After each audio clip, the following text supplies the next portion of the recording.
Alrighty, I'm back. Actually doing an early stream today, shockingly. And gonna do something that I haven't done in a while, which is viewer game analysis. So I don't know exactly what the best way to do it is, um, since there will hopefully be people watching on both Twitch and YouTube. So I can't just do like a channel point redeem because then the YouTube people couldn't do it. So my plan is just to review any game that people give me. And probably there's some flaws to that plan, and we'll discover them as we go. So, anyway, I guess we gotta wait for people to actually show up and start sending me games.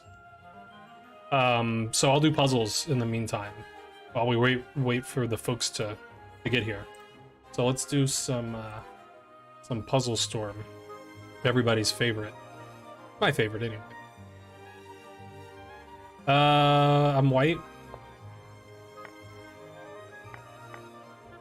Oh, there's someone now. But now I'm too busy puzzling to see who it is.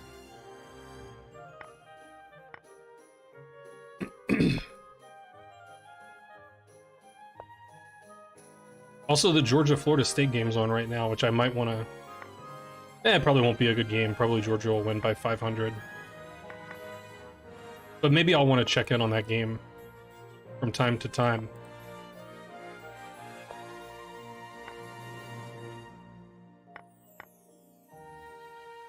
No check? Thought I had a check. There was a check.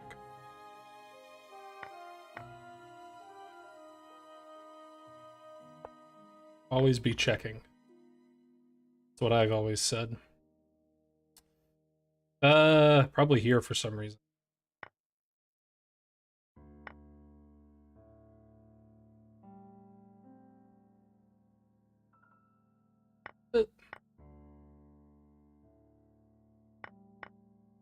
Oh, he had a rook there. Doesn't matter.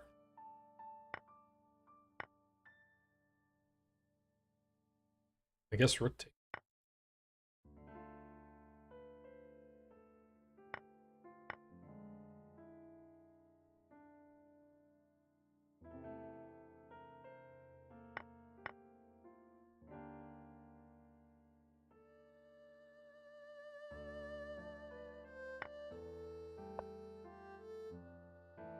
Check him. And then something.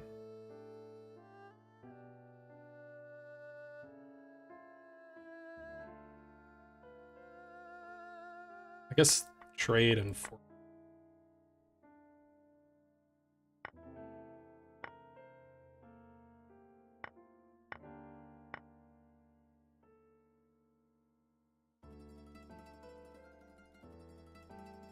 This works. Oh, that doesn't work? Thought that worked.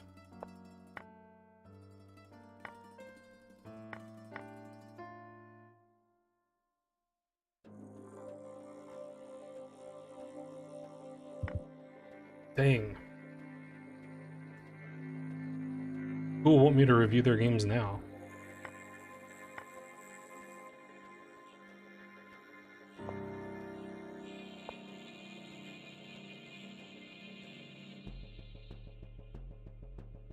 Probably made him somehow.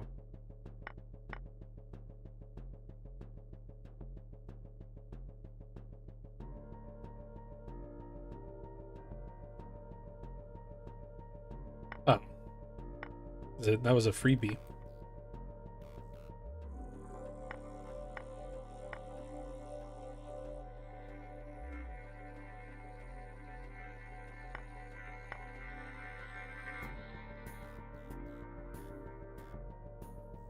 Sure, yeah.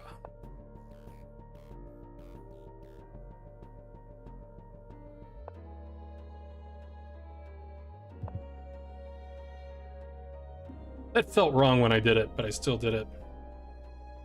How's it going, Chilato? Catholocity, man, I haven't seen Catholocity in a long time. How's it going? Really weird people are here. Like Chilato and Catholocity? Nah, they'll only win by 50, not 500.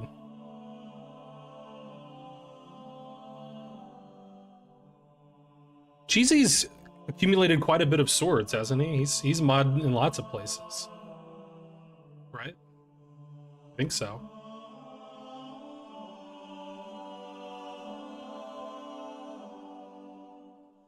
We were actually just comparing swords the other day. Not me and Cheesy, but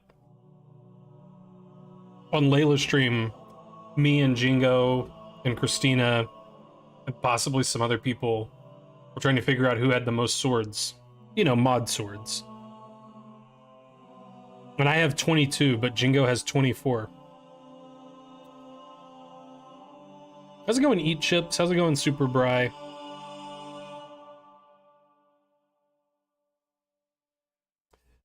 I mean, I don't really know much about that certification, Z Nation Chess.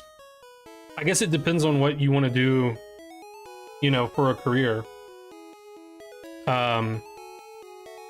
It seems like an interesting one to me, because I find working in, or I should say past tense, I found, you know, working in the financial realm to not be a super rewarding career. I mean, you make money, but, you know, boring. But, you know, if you're helping people arrange their finances, I could see that being rewarding. So it seems interesting to me, but I don't know much about it. You're already a financial planner, but you want to be certified. Yeah, I don't know much about it. I will take random viewer games. You don't have to be a sub. How many of those channels are still streaming?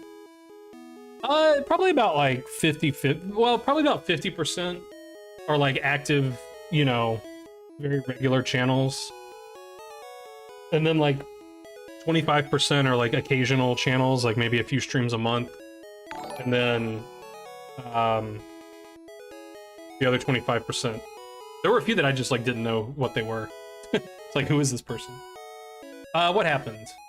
Somebody followed, I think? Thanks for following. And welcome to the stream, Handsome Duke.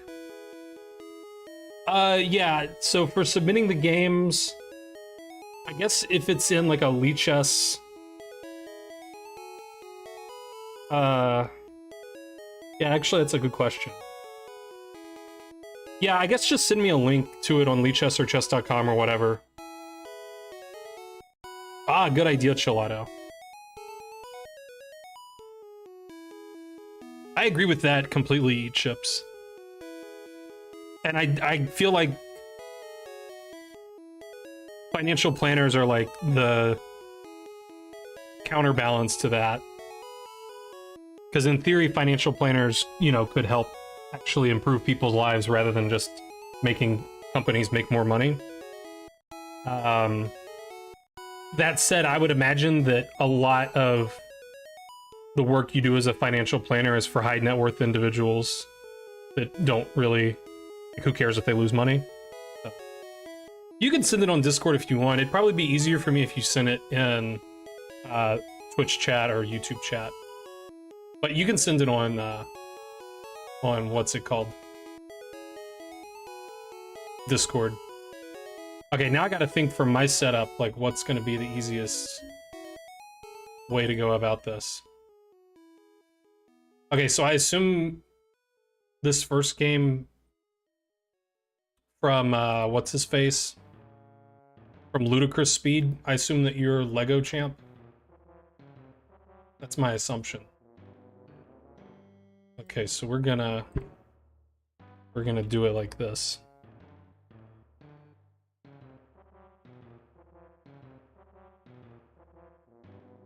Okay, this actually isn't the best. So we're gonna do it like this.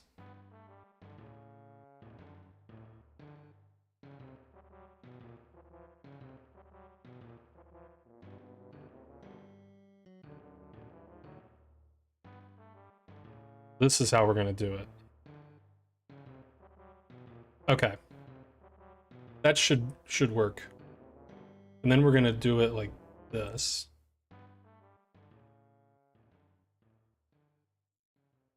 Okay.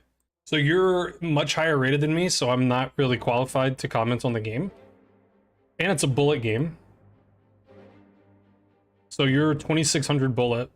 So you're like, you know, 5 times as good at me at chess, but okay, we'll give it a shot. Okay, it's some kind of French. I didn't know that they could play c5 here.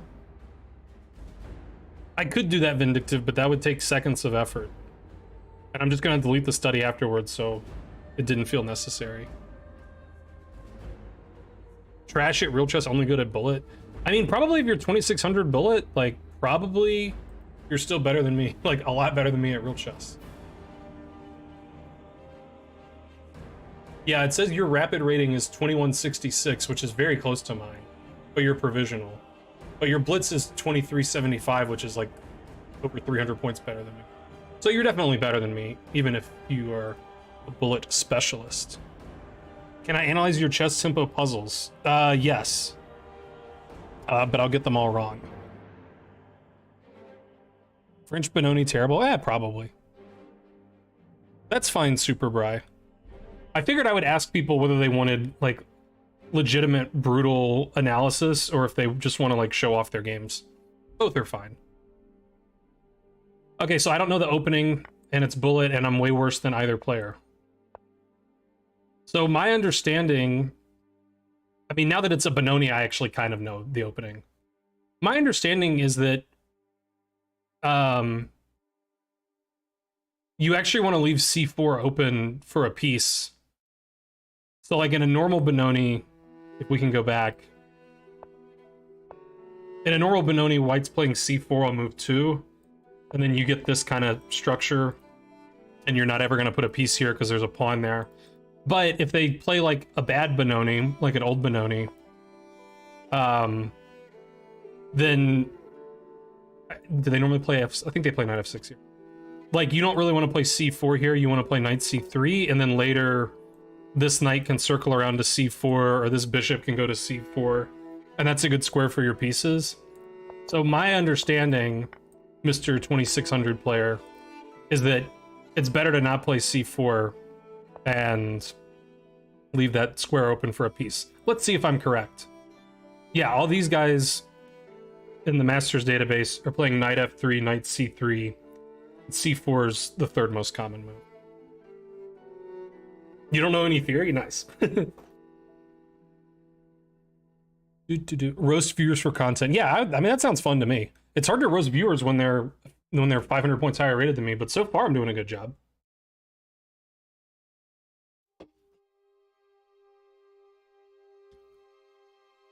D4, C5, B4. I never heard of that. No, nothing about the Benoni except it sounds like badly pronounced banana. Supposedly, the word Benoni is Hebrew for son of sorrow. So it's a shitty opening. Okay. We can hide the database now. Okay, so it just looks like, you know, some kind of Benoni. I don't really know this kind of Benoni because usually I'm seeing them do this, but Black decided not to do that. And it's bullet, so you probably don't need to deeply analyze the optimal deployment for all the pieces. This pin seems like it could be, you know, a little annoying, but I guess we'll see what happens. I guess we should hide the moves. Now what happens? Happy holidays and happy new year 100. Hey, thank you, Michael. Hope you're feeling better. I'm feeling a little better, but still kind of eh. But hopefully I'll know more next week. I've got a doctor's appointment next week that'll hopefully be illuminating. Ah, yeah, Dan knows what's up. Benoni makes you feel miserable. Yeah, a lot of people feel that way. Okay. So white played h3, I guess to try to make this go away. And black actually took it. I was expecting him to go back. But maybe black's a little worried that, like, this attack is sort of, you know, promising. So maybe black didn't want to do that. Computer might not care, but... computer says taking is best. Yeah, and it says that this is, you know, promising for white. So the GM's better than me. Go figure. Okay, and he's gonna get the bishop pair back if he wants it, which probably he does, since there's not a pawn here blocking this bishop. Seems like a pretty good piece. So got to defend the bishop. He trades back. Rook's the open file. Castles. And I assume white is like a tiny bit better because white's got more space. Black's pawn structure is... I mean, it's not bad, but like this pawn's backward. So white has like the slimmest of advantages, I would guess. That's okay. It's giving 0.7. That's not too slim.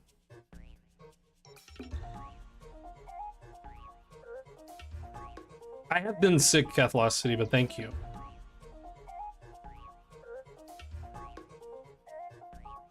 But yeah, I've been dealing with some Crohn's disease stuff, but I'm sort of like managing, but you know, it's not much fun.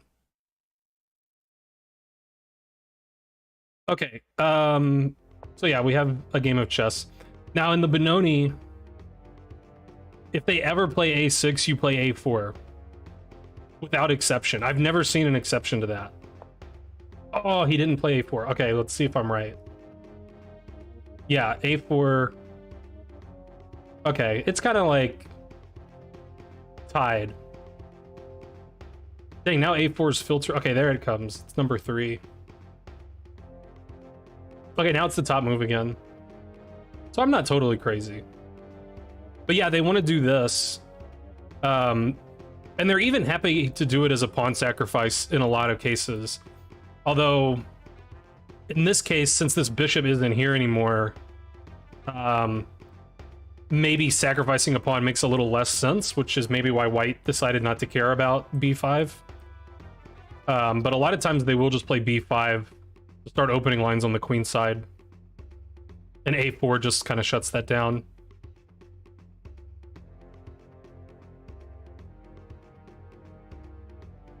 Yeah, it's unfortunately kind of common these days, Cheesy.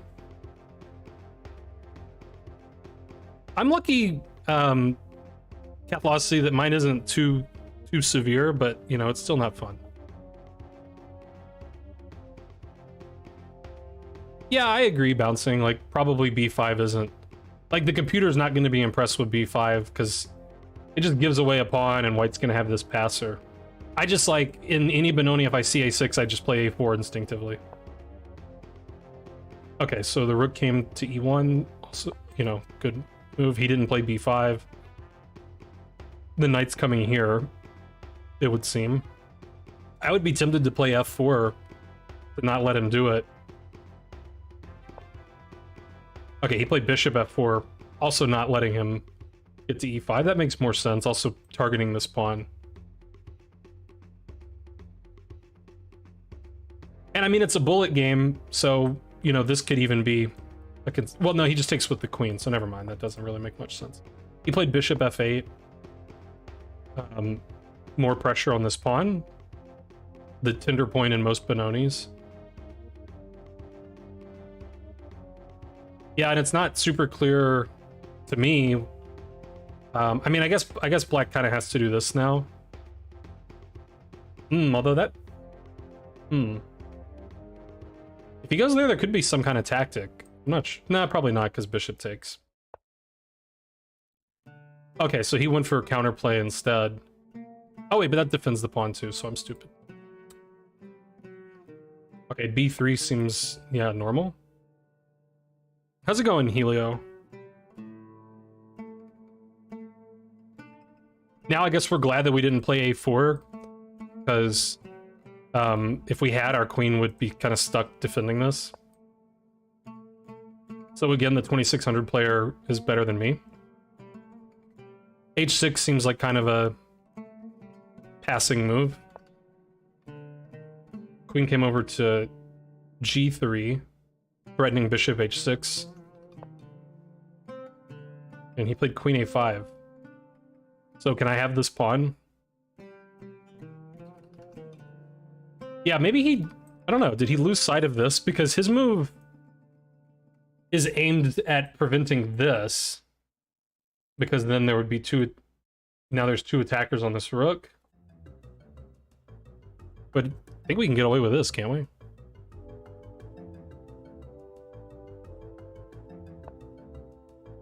Okay, maybe not. So what happens if we take this? Oh, I guess F5. I guess F5's the problem. I didn't see F5. Yeah, okay, so we gotta... This pin's actually an issue. We gotta get out of that. So rook e3 seems like a nice move. The rook's better on e3 because it can slide over here later, maybe. And we're no longer pinned. We're threatening all of these things again. I don't know what he's going to do about d6. I mean, I guess this... Yeah, but now knight d6 actually looks like it just works, but... Okay, I don't know. He played b5. That makes sense. You know, natural pawn break. But yeah, we've got our pick of pawns, it looks like. I guess if we take... Yeah, I mean, if we take this pawn and he takes the rook... we're fine. We can just take with one of these pieces. But we didn't take nothing. We just got our other rook into the game, Morphe style. Happy New Year's, Watson. Alright, and they traded on c4. a2's hanging, but it looks... You know, it looks like it would be pretty negligent of black to take that. There's a lot brewing, you know, over here. Right? But he did take it. Alright, and then white started taking stuff. Everybody's taking stuff.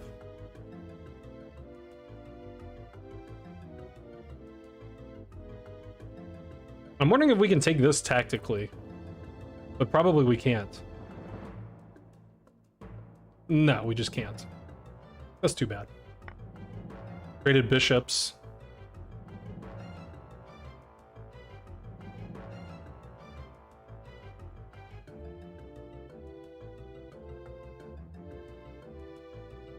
Yeah, it doesn't look so good for black because if you take with the knight, you're allowing this, which just wins on the spot, it seems. And if you take with the rook, then you're sort of giving up on the e-file.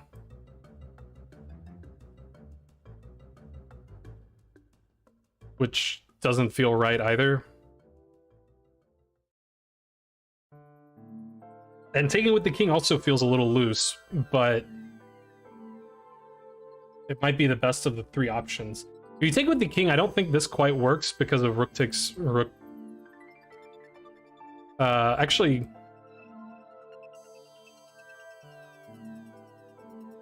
yeah, I don't know that this is actually a threat. Black could get both rooks for the queen, I guess. Taking the pawn just wins the game. Okay, wait. Now, which pawn are you talking about? A2?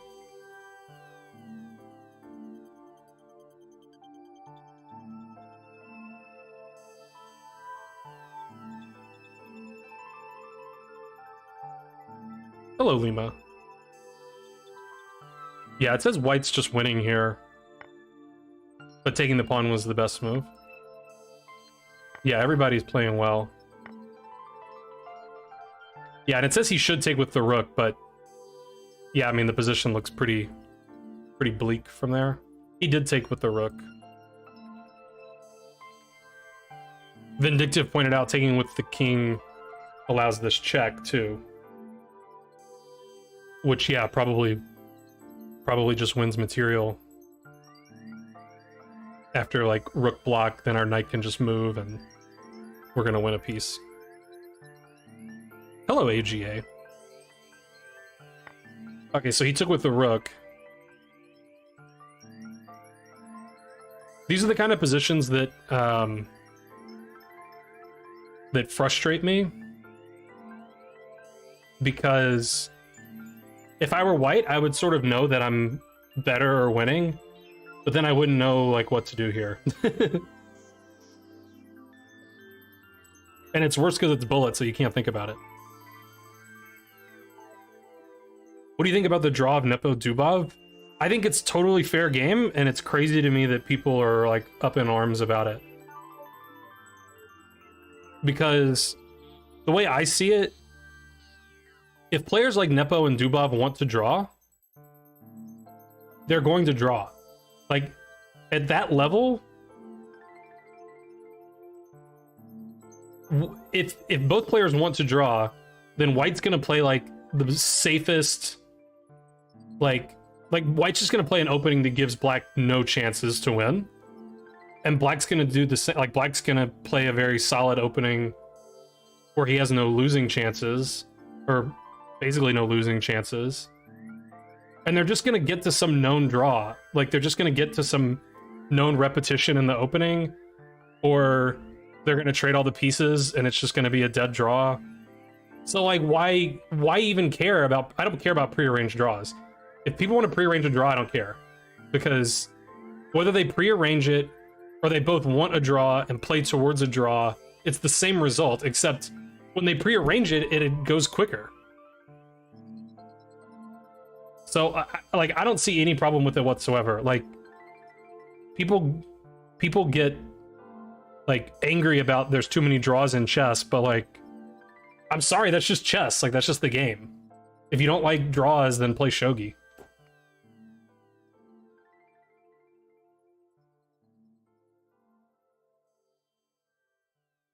You can A1 chess, but let's finish analyzing this one first. I think I'm done ranting about Nepo Dubov. I think.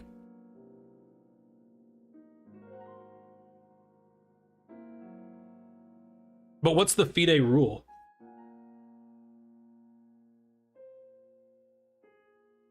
Like, I also think it's very silly. I guess I'm not done ranting. I think it's very silly for FIDE to be in a position where they're trying to judge the intent of the players. Like, obviously, in the game, when they play, like, knight f3, knight f6, knight d4, knight d5, okay, we all know their intention is to draw. But it's a very dangerous precedent, I think, for FIDE to be able to claim, like, well, you guys weren't trying to win, you guys both wanted to draw. Like, what's the difference between that and just playing some known draw, like some opening that just leads to a repetition before move 15? Why is one okay and one's not? So I don't think FIDE should be able to make that call, like, you weren't trying hard enough to win. Ideal play does lead to a draw, but, you know, if the players want to try to win, then you get more exciting games. And that's, I mean, I agree with Mr. Immortality. If you're playing a GM and they want to draw and you try to win, you usually have to take risks to do that.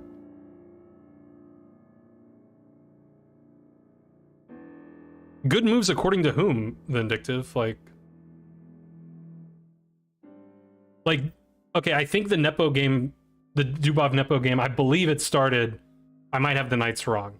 I believe it started knight f3, knight f6, knight d4. Are you claiming, Vindictive, that knight d4 is a losing move? Because I don't think that it is. I think that if you look at the computer eval of every position in that game, every single position was a draw. So we're just arguing about, like, what's the best way to try to trick someone into not having a drawn position anymore? Maybe it's 20 moves of opening sharp theory. Maybe it's knight f3, knight d5. Or knight f3, knight d4.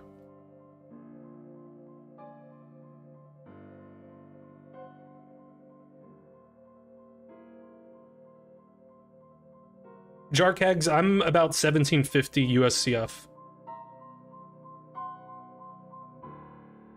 I'm saying I don't care if it's prearranged, because there's no functional difference between prearranging a draw and both players showing up at the board and deciding they want to draw. The result is the exact same, when we're talking about GMs. So I don't care that it's prearranged. Now, if they're prearranging wins and losses, that's different. But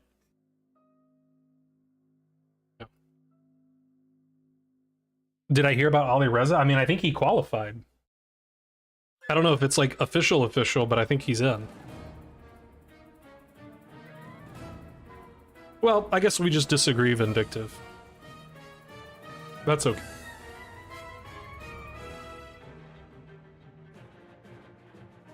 Alright, so this analysis of this game has already taken about 10 times as long as the actual game.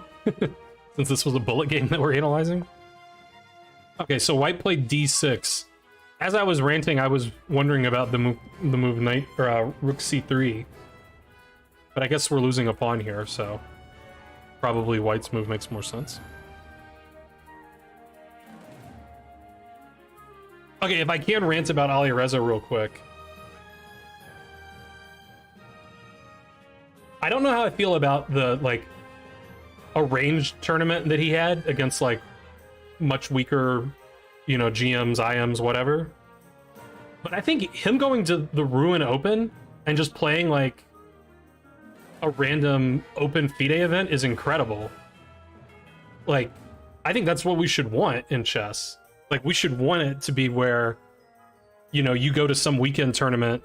I don't know if it was a weekend or a whole, you know, a whole week or whatever. You go to some open FIDE tournament and, like, you have a top 10 player in the world that's in the field. Like, that's awesome. So I don't care that Ali Reza qualified by playing in a non-super GM tournament. I think that's, like, great for chess. I wouldn't say that I grind tactics, but if there's a tournament coming up that I'm like... If there's a tournament coming up, then I will grind tactics somewhat, yeah.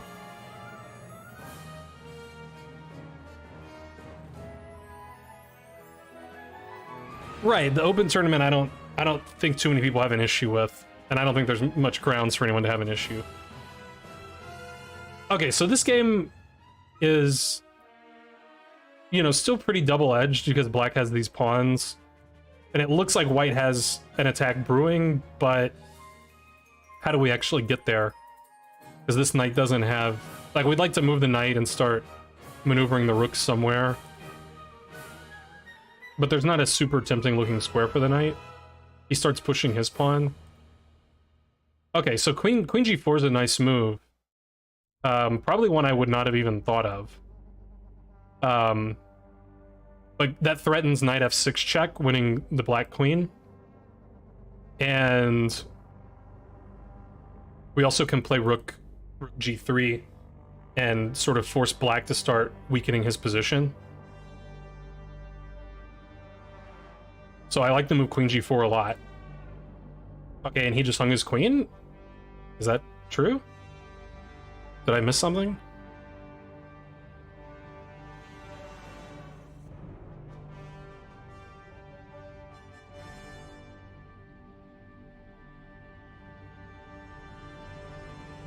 Yeah, I don't know how I feel about the race to the candidates tournament. I haven't really given it enough thought. But it is true that Ding did basically the same thing.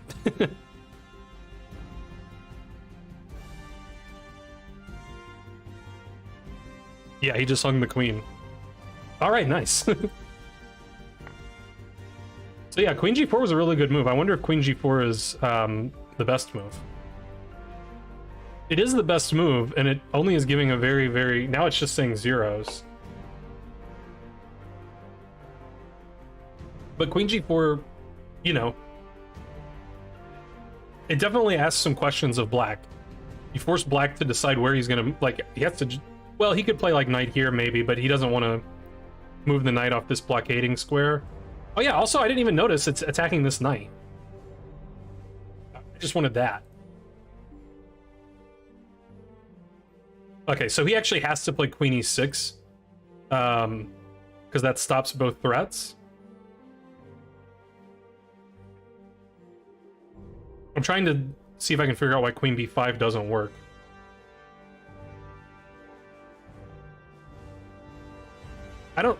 There might not be an immediate...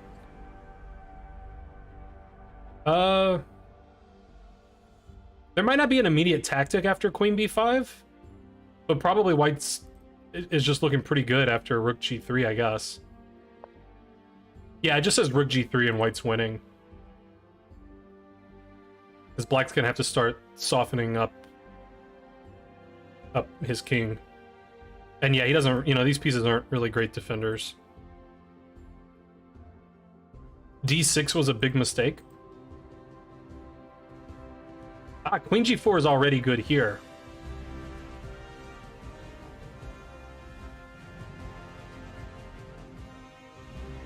According to the computer. But what are we... Okay, so if you played queen g4 here and he takes here?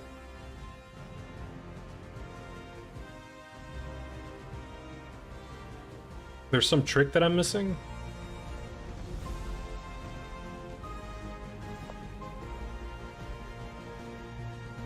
Oh, I forgot that the queen's defending this. You have rook d1. I was looking at these rook moves, but I was like, those rooks are undefended. But obviously this one's not. Yeah, so you're just winning here because you're going to win this. It seems.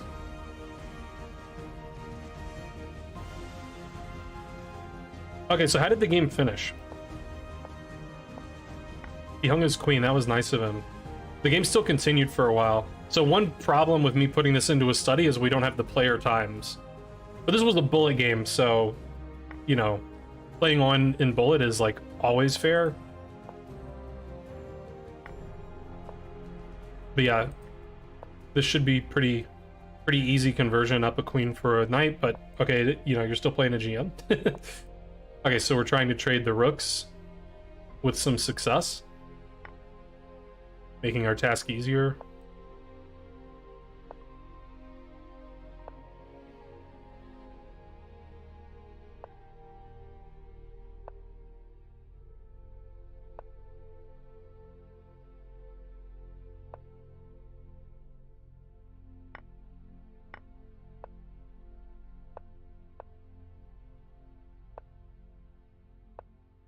Yeah, and there's just not much black can really do. Yeah, I mean, it looks like he's just dropping f7 now. And he did.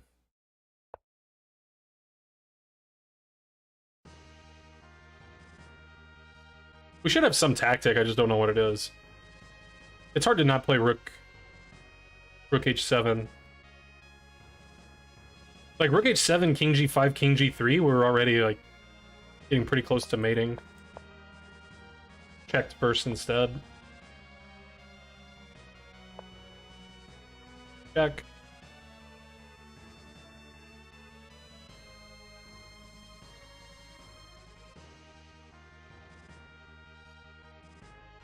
All right, now what are you guys saying?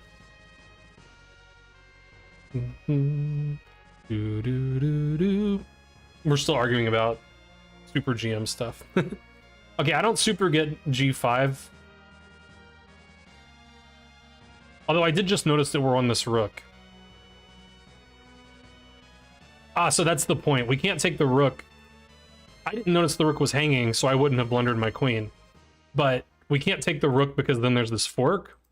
So g5, the point is that if the knight is deflected, which is the only legal move, then we can just grab the rook. And then we're up everything. That's what happened. Oh, I didn't see that our rook was hanging also, but yeah. I mean, this is a dream. If we go back to, like, this position, where white's just up a queen for a knight, white just wants to trade everything and then win because he has a queen and black has a knight.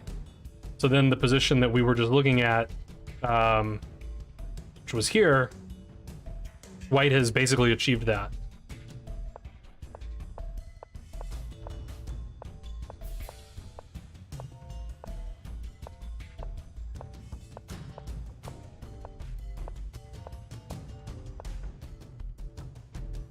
Yeah, I mean, I think we can just end the game now with, you know, this, but probably there was not much time left at this point. And we can still do it. Yeah, I guess no matter where he goes, we can still take and take, so doesn't matter. Yeah, okay. And then I guess he's going... There must have been very little time. He's hoping for a draw by timeout, but no luck. That was a pretty good game. I really liked the queen g4 move. Yeah, good quality game for Bullet, but I guess that's what you get with strong players. I'm gonna run the computer to see if we missed anything. Probably we missed a lot.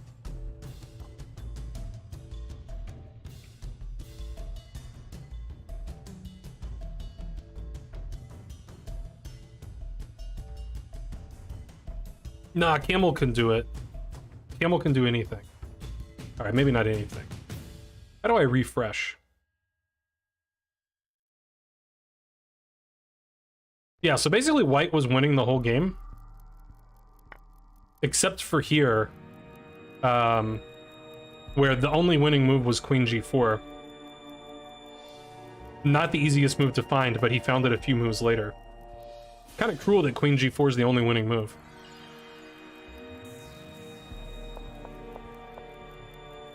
Yeah, so nice game. Oh, how's it going on Chasant?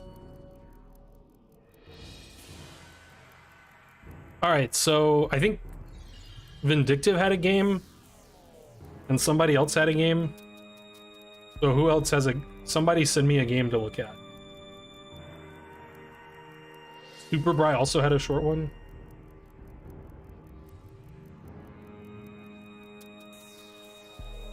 Alright, there's Superbri's game. And he's black. This was a rapid game. So I have some hope of understanding the game. Some hope, not much. Alright.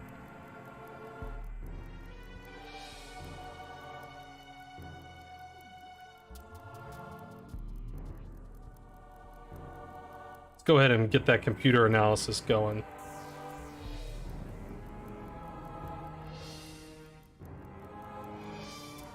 Breeze through it. Other people deserve analysis. All right. My rapid on Lichess is 2160 something, and my blitz is like around 2000. 90% of the game was opening prep. Okay. So it was a Caro-Kann. I know nothing because I play it with neither color. Although the other day I actually did play a Caro-Kann. I always, well, not always, but I've made the joke that I copied from other people, in which I called the Caro-Kann the Sicilian mouse slip variation. But that actually happened to me the other day. I was playing a game on my phone, and I mouse slipped c6 in this position. And I think I won. Even though I know nothing about the Caro-Kann. Okay, so it's a Caro-Kann.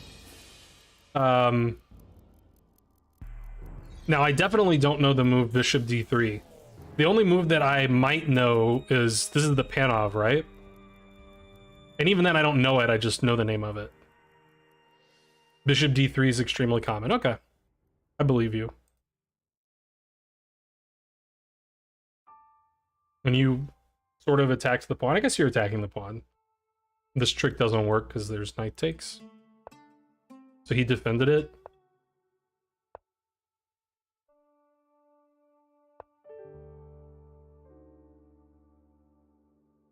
Okay, everything seems to make sense to me so far. So now we have a question what we're going to do about this.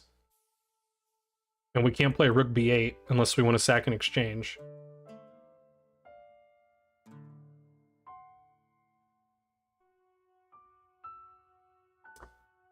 So what do we do? Maybe we play queen d7. Anything wrong with queen d7? It could be that queen b6 is fine. I don't like taking this pawn structure, you know. Oh, okay, he just played e5. That's a bold move. But he said everything's prepped, so.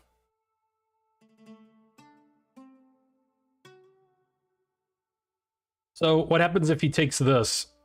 I guess maybe we'll find out. We will find out.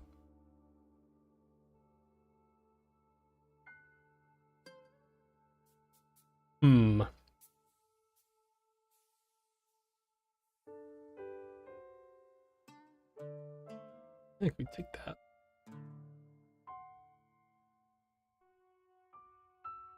Maybe.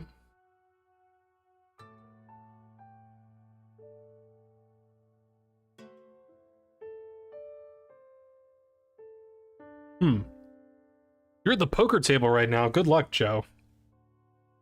Yeah, I wish I could have gone to Vegas. I've actually been playing a decent amount of poker the past like week or so, like online, of course. I played earlier today and I was up 15 bucks like immediately. And then I just like dribbled away and I won like $2 over the course of an hour.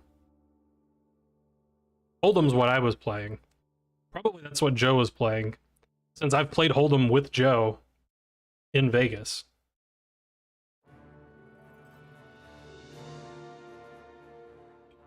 Are you at the same place where we played, Joe, or did you go to a different casino?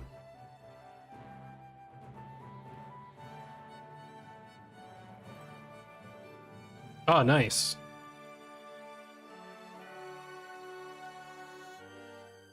Okay, so I don't know what Black's gonna do here. This is the only, like, sort of gotcha looking move that I see. Okay, so we're just sacrificing a piece, I guess. Well, not really, because if he takes, we can just block with the bishop, and then we still have 2 threats here. And we're on this. So, I mean, I guess this is just prep. If Black knows that this is fine. The computer still says, like, white is doing fine, like, a little bit better here. Yeah, so we're not losing a piece.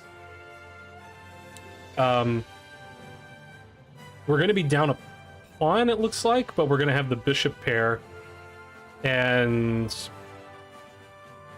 you know, we got a b-file. We've got a little bit of a lead in development. We're probably going to get at least one more tempo on this queen, I would guess. We're going to be down more than 1 pawn? Okay. Yeah, queen a6 I think was the only move, right?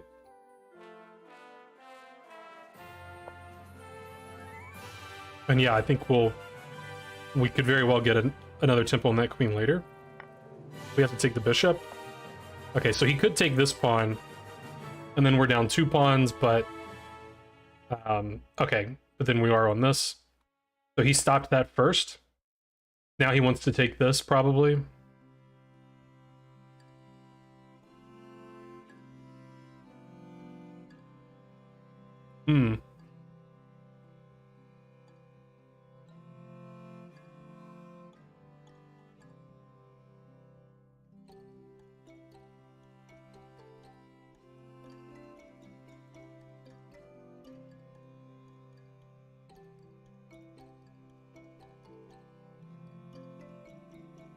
Yeah, I mean, it seems like white is gonna... Black's got a lot of stuff he can do. Like, I don't think anything is working here yet. So I feel like probably Black should just develop and get castled, and then... Seems like Black's gonna get attacked pretty quickly. Like, queen c7 gonna make it tough for this knight to develop. Queen c7 might even be the best move here, just holding onto this pawn. Rook b6 is something that Black has also. I guess that, you know, I didn't see maybe this idea could be annoying too.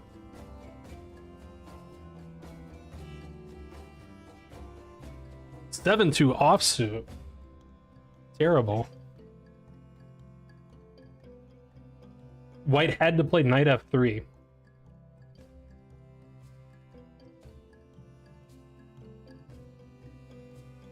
I mean, I can sort of believe that White needs to try to not fall horribly behind in development. But it would be very difficult to just say, okay, Black, you can have this pawn and you can have a very active rook. It would be pretty difficult to allow that. So if White doesn't know the position, like, they're going to defend this pawn every time. Okay, so rook b6. The queen has to go to... well, okay, the queen could take this pawn or go to a3. I'm assuming he'll take the pawn because both squares look awful, but this one takes a pawn. And then check was played.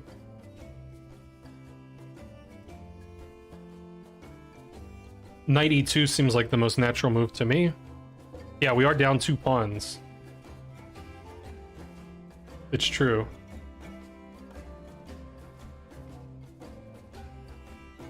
Knight e2 feels natural because then at least you can castle, but f3 could be something.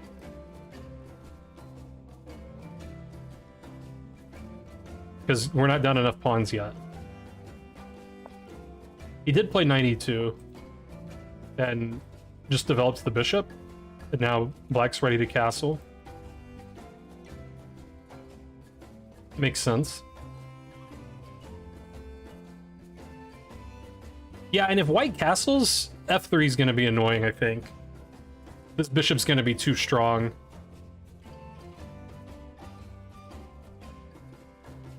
With this queen coming over also. So I think this move actually probably prevents white from castling. But he did castle. And yeah, the computer is upset because f3 was played. Yep. And he shouldn't even take. Yeah. Yeah, this is actually kind of a tough thing to do as white. But sometimes you just got to admit that you got boomed, right? And like if you're playing white, you should understand like that the purpose of black's move was that he wants to make this bishop a monster. I don't know. I mean, I guess maybe you can't really stop it. I think white, if white wants to maximize their chance of winning, I think they should just move this knight and just play knight g3. And like, I know you're not happy with this position, but it seems better. This feels like kind of careless to me, but I might just be wrong. Okay, no, it says knight g3 is the best move. So I'm not crazy. Yeah.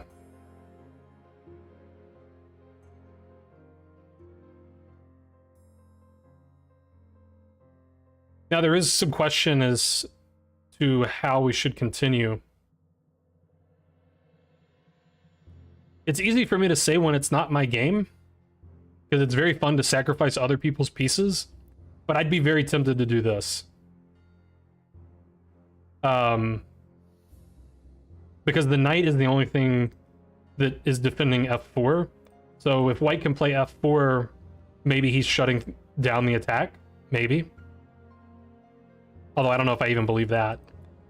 But we could take, and then our bishop could maybe come into the game.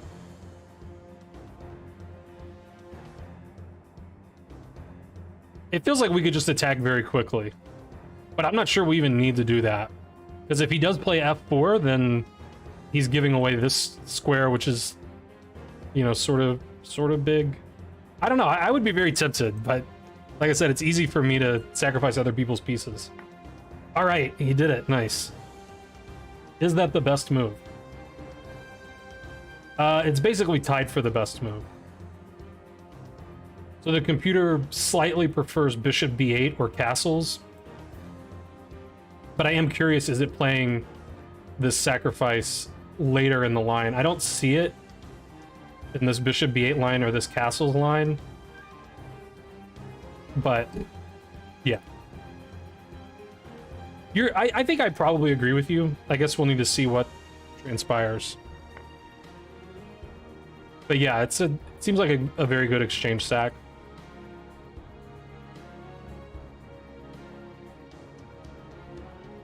And yeah, I'm not sure if the moves that I prescribed are necessarily the most accurate, but like the main thing we want to do is find a square for the knight so that we can get our queen up in here.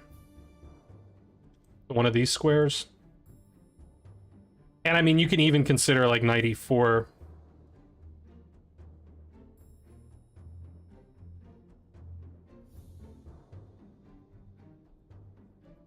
I don't think knight e4 works, because if you play knight e4 and he takes, check here, if you try to like threaten mate, then he can shut you down with e5. And that looks like white's gonna survive and be up a piece.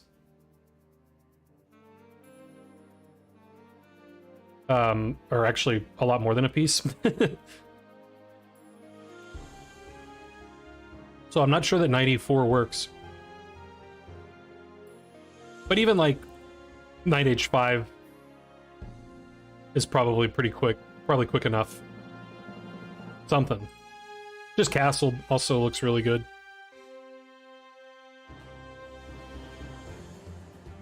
Yeah, computer says, okay, so actually I almost went crazy. The computer says castles is the best move, and it says knight h5 is second best.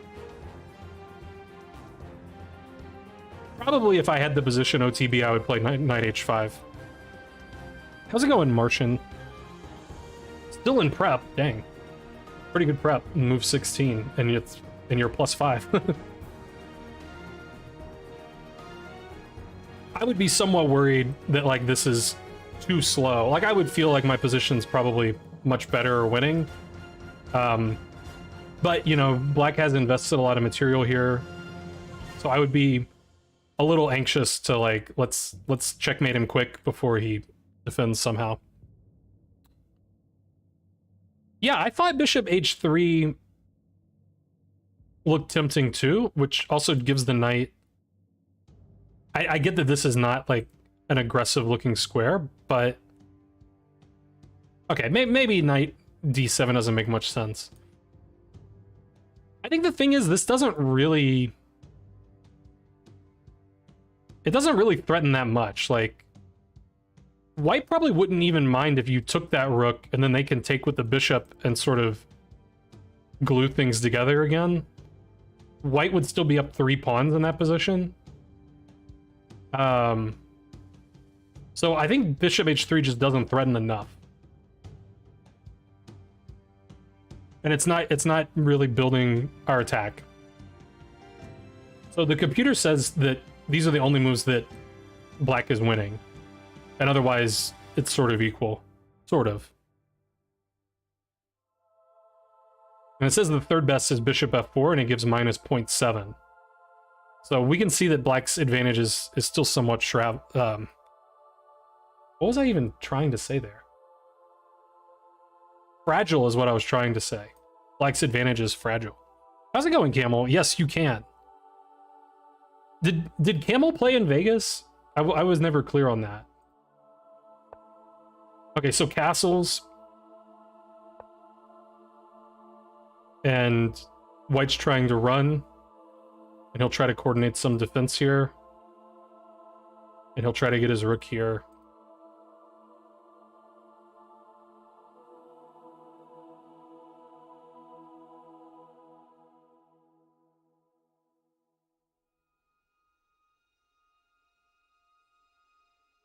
Yeah, I'm looking at knight g4.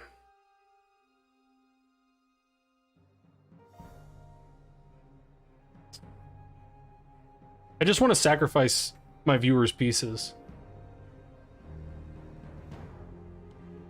It's way more fun to sacrifice the viewers' pieces than my own. I think knight g4 just works, right? Remove knight h5. Yeah, knight h5 has to be good too. I guess I don't know why knight g4 would be better than knight h5. It's meaner. Unless it doesn't work. I guess f4... That's true, I didn't see f4. Okay, so knight h5. And yeah, this is close to just mate already. I don't know how white's ever going to defend this pawn. Like, what piece will he use to defend that pawn? If you go here, I'm just going to win more material. That's not a lasting solution. So he plays queen a6. That attacks a bishop.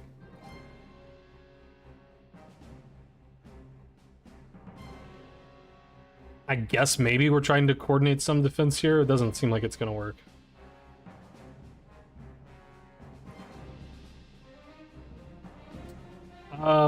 Yeah, I don't know. It feels like everything should win. Like, bishop f4 is sort of the most tempting to me because it prevents f4 from white.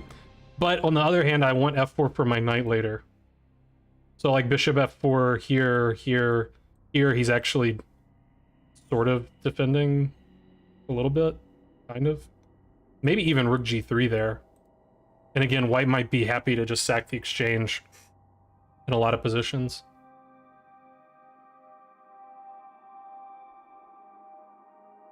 So maybe we want our bishop to just go somewhere safe.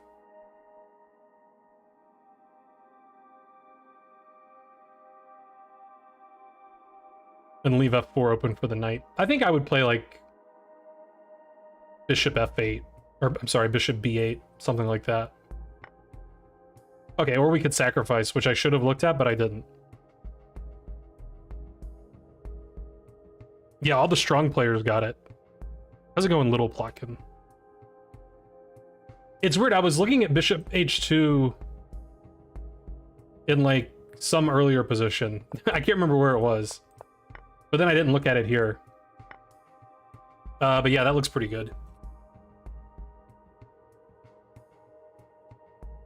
Bishop h2 also part of prep. Dude, you gotta like...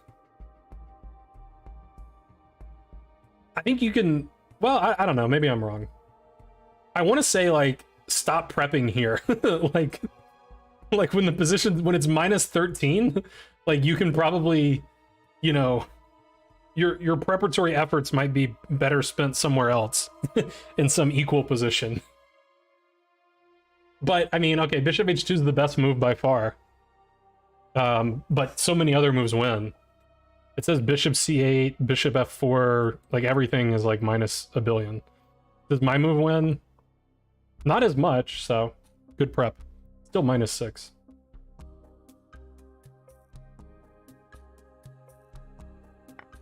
Okay, so bishop h2. Yeah, I mean, it doesn't seem like he can really take that. So... That's a funny move, but I like it. I would play queen h4, like for sure. Took it, okay. Is bishop take... Okay, yes, I was right. Queen h4, minus 32.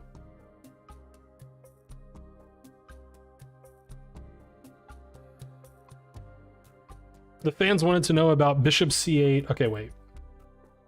I assume we're talking about here?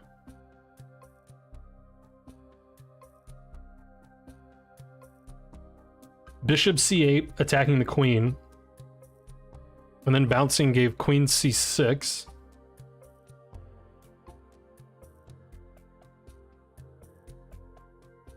I don't even know where I'd put my queen if I were white. Every square looks terrible.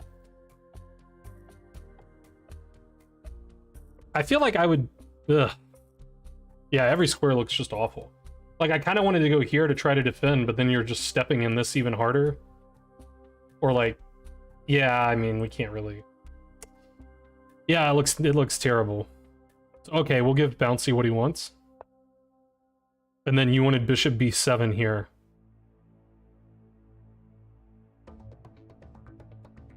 Why though? I don't get the point. Queen c6 to stay stuck to the bishop. Okay, I see the point. I see the point. So you want to go here to drive the queen away from this so we can actually get queen h4 on the board.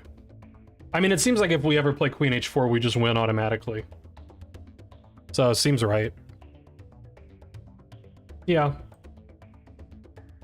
I mean, it says this is minus 44. So that's always a good move too.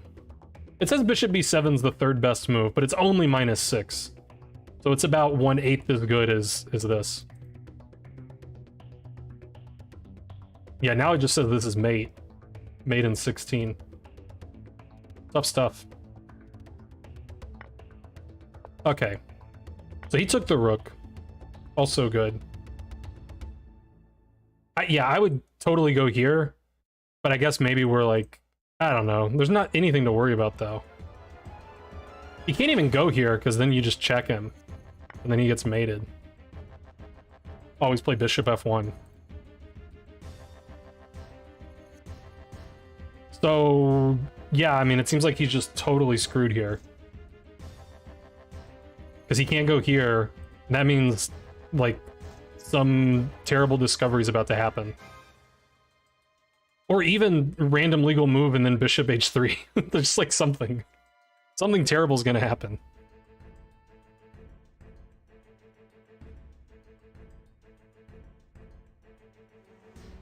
Rook g2 follow up here? I mean, I guess. I don't know.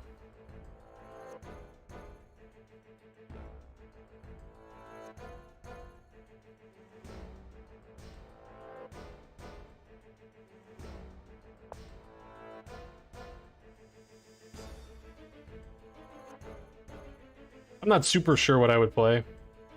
It's another one of those where it just feels like every move should win.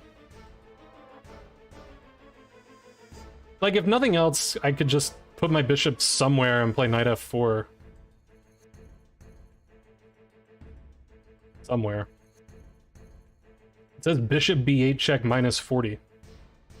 Yeah, in every line it's playing knight f4, so... Yeah, that's totally fair though, Super Bri. I would just be a little scared of, like, since you invested so much material in the beginning, like, I don't know. I don't know how this king's gonna survive. These pieces aren't doing anything.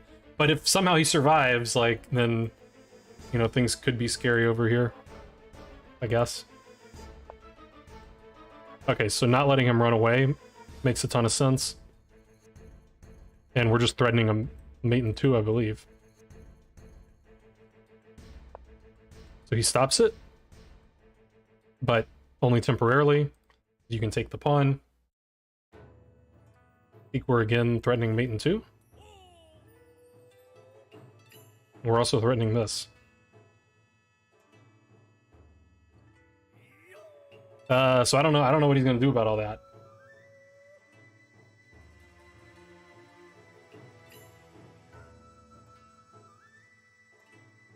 I got nothing. I don't even see how he stops the mate.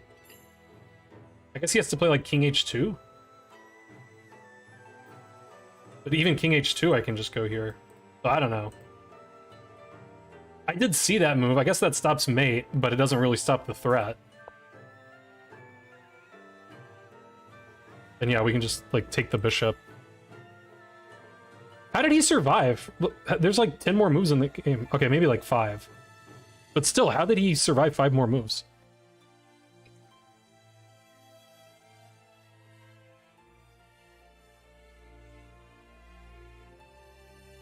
Oh, I didn't see the queen. God save the queen.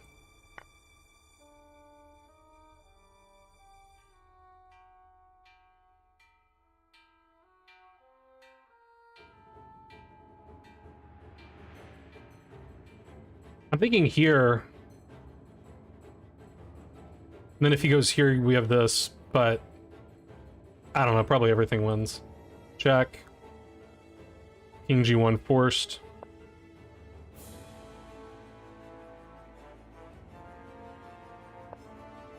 Yeah, just bringing the rook over, Red Rover style. Yeah.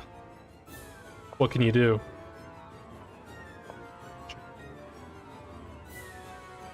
It's not good. It's really not so good for white. Gave up the queen, but it's mate in 2. I would have played this mate, but your mate has a nice aesthetic to it. Probably more aesthetic.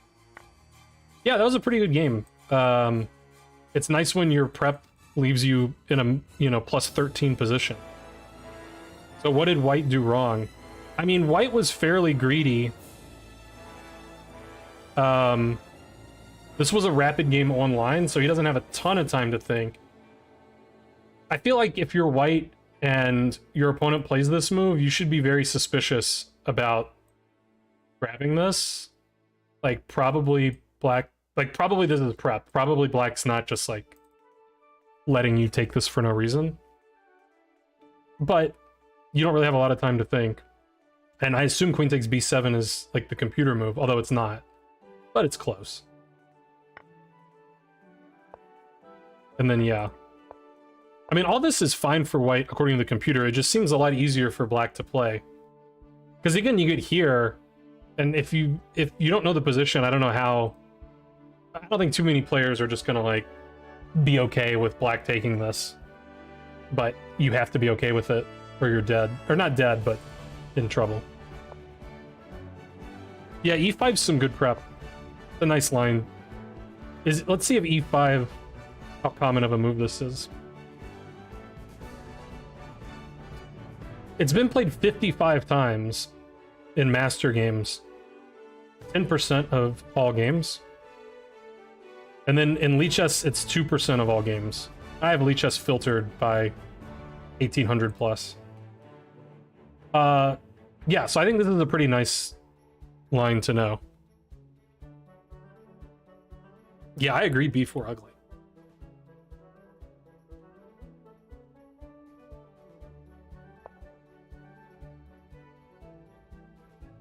Although most players here are not taking the bait. They're just taking this. Which does seem more responsible to me. But I assume Super Bri has prep against that too. Yeah, so nice game, really good prep. Alright, what's the next game? I know Camel had a game. Did I get an answer as to whether Camel played in Vegas? I probably got an answer, I just didn't see it. Oh, Camel didn't go, okay. You sent it on Lichess. Alright, here we go. Oh my god. Copy. How do I go back? Back. And we even have notes from Camel. Wait, what color were you, Camel? Okay. I think you must have been white, because white won.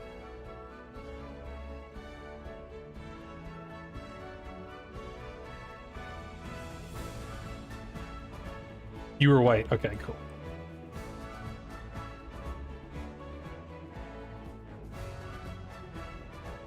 All right. All right. Okay, so Camel's white. Let's refresh. So I have the computer analysis in front of me. I'm not looking at the engine move, but I have the, like, graph. And this was an OTB game, question mark?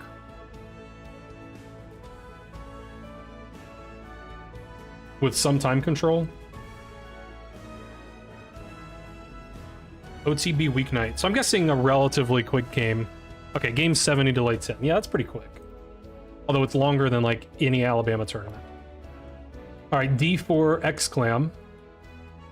He plays E6 terrible. Knight C3 terrible. No, I don't know.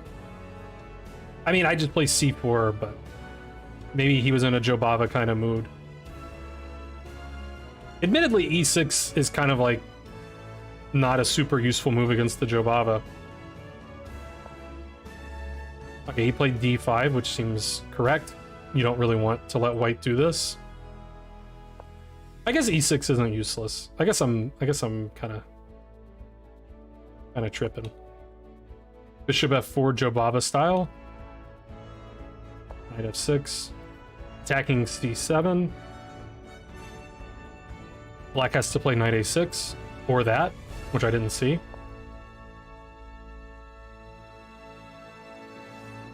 But we get the bishop pair, if nothing else. And that's what happened.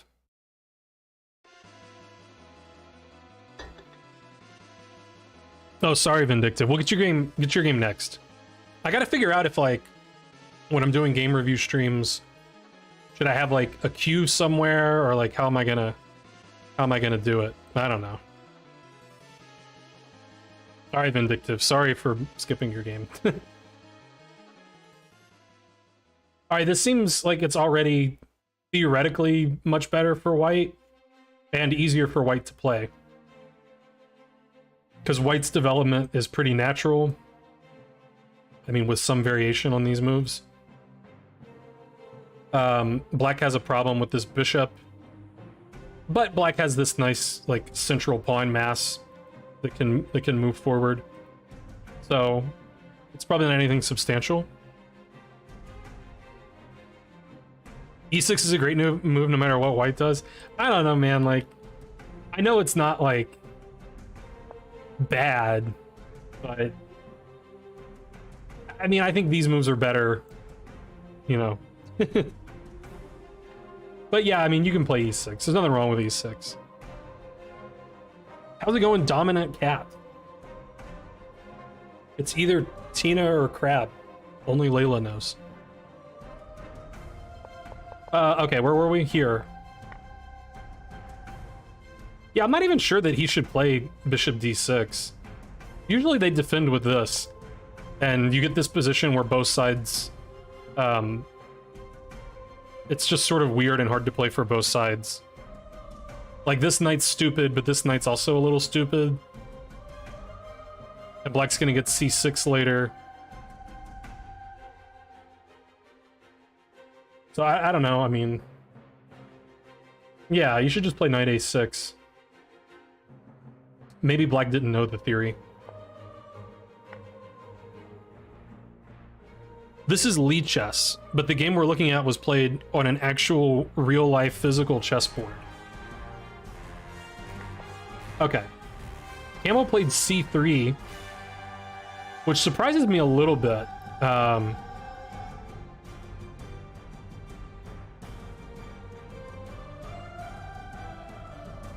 Because I'm not real sure what c3 does. And I was thinking maybe we wanted to play c4 later.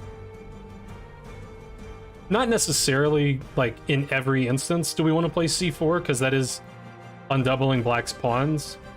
But, for example, if he undoubles his own pawns like this one day, then maybe c4 is a good move. So, if it were me, I would probably be thinking about these moves. I don't really get c3, but Camel's much better than me. What can you do? Perhaps we'll see the point soon. Knight c6 was played. Makes sense. Good square, supporting this, etc. Okay, so knight f3 was played. Now black, I don't think, can play e5. h6 seems like a pretty bad move. Seems kind of slow. By the way, what strength was black? What was black rated? Because I don't want to, like, be bashing his moves and then he's like 2300. 1800. Okay, I can bash 1800. Even though that's better than me, I can still bash it. It's close enough that I can bash his moves. I don't get h6 like at all. Like, what are we actually preventing with h6? Do we want to play g5? Like, I don't think so. So I don't understand h6 at all. That just feels like kind of a nothing burger of a move. The point is e3, knight h5.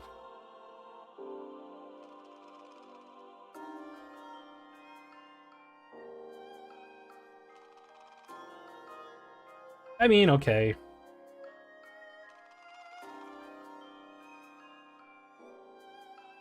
I guess I can believe it. It still feels slow to me. I just don't like black's position, I think. Like,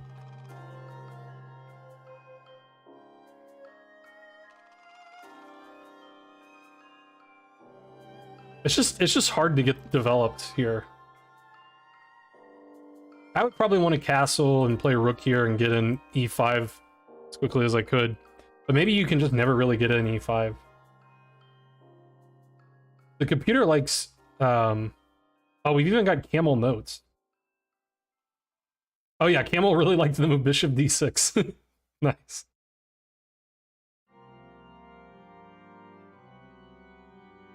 Okay, so I should maybe be looking at the Camel notes. So the point of c3 was to meet queen b6 with queen b3. Okay. That makes some amount of sense.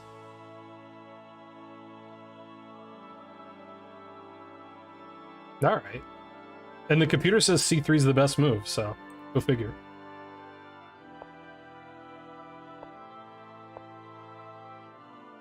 Okay, so h6 not terrible.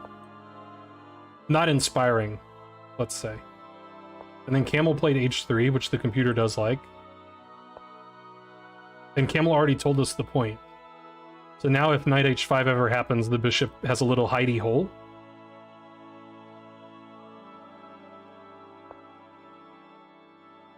He played...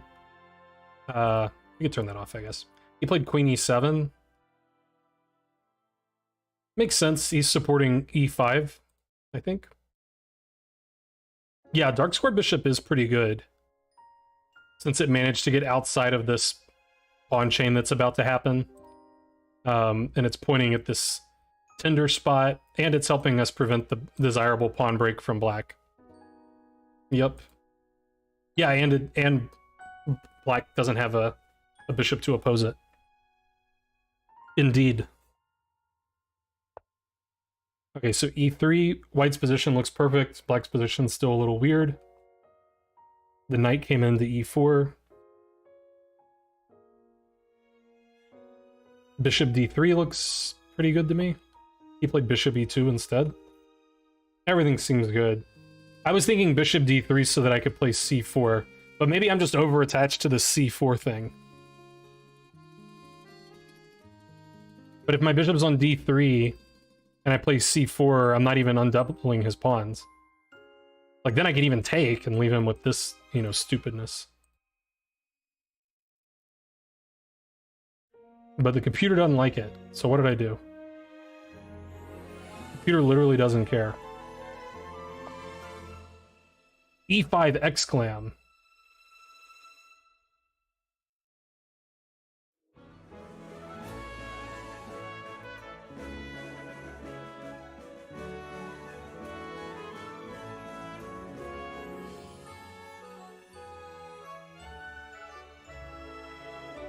I don't know. Too complicated.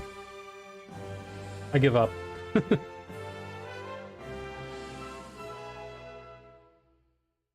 I guess that's what the computer is saying with that e5 line. Yeah, that makes some sense. You got to be careful with these pieces. I mean, include the bishop in the party. That's how every London player loses. Is e5, e4 winning a piece. Alright. So Camel's better than me. Bishop e2. Castle, castle. Bishop d7. What else are you going to do with that bishop? I mean, unless he can just go ahead and play this. Probably the thing that we need to think about at like every opportunity. But we don't have enough guys yet. Doesn't look like it.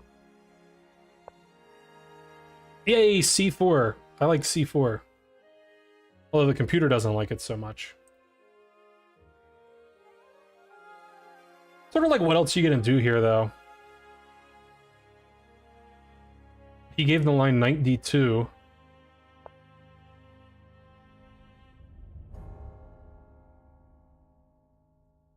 Which I guess, like, I don't think we really want to... Well, maybe we can take and then play d5 or something. I don't know, that looks a little weird. But Camel suggested e5 for black. Yeah, I mean, black's kind of getting some play here, it looks like. That's true too, Arakito. Okay, so he played c4. I would also consider rook c1, but it's just kind of like one of those, like... I don't know. Like, it can't be a bad move, but it's probably not ever going to be a super useful move either. Because it's just going to get traded for some rook here. Okay, so c4 right away. He took, undoubling the pawns.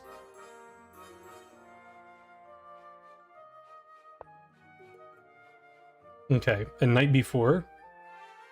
Wait, who drew I didn't draw this arrow. I didn't know that... Because, like, I just copied the PGN. So I guess Leech SPGNs save arrows? Big if true.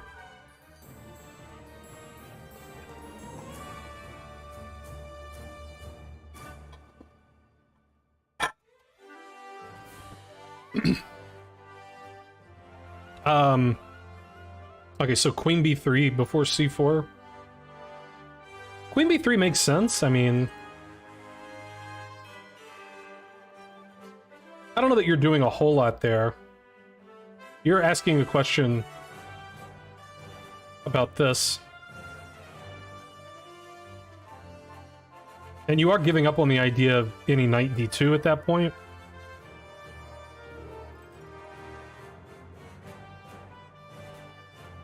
So yeah, I don't know, seems fine.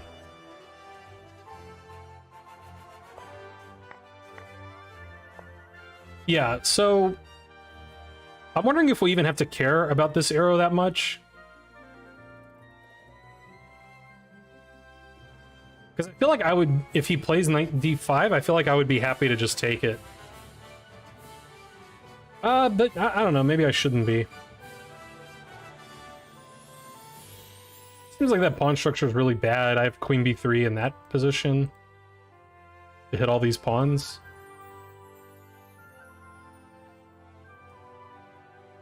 But, I mean, he has good control over e4, so...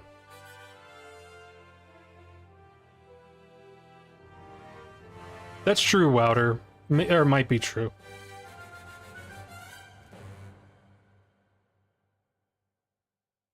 Queen c2 and then c4.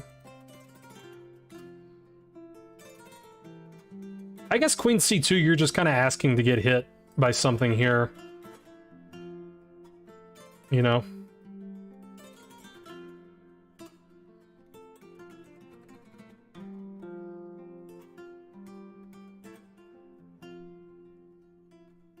Oh, really, Paul? Yeah, the Jobava can definitely go that way, where you play these sort of weird moves in the beginning and then it just ends up like a really solid game. Yeah, I mean, that's true, Jim Jam. I mean, that's why I was advocating for the bishop on d3.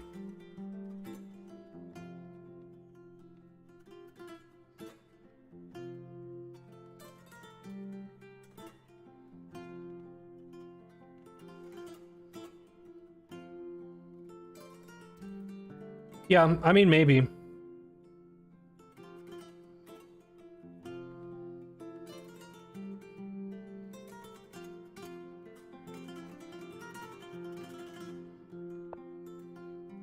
And he just, maybe he just goes like f5.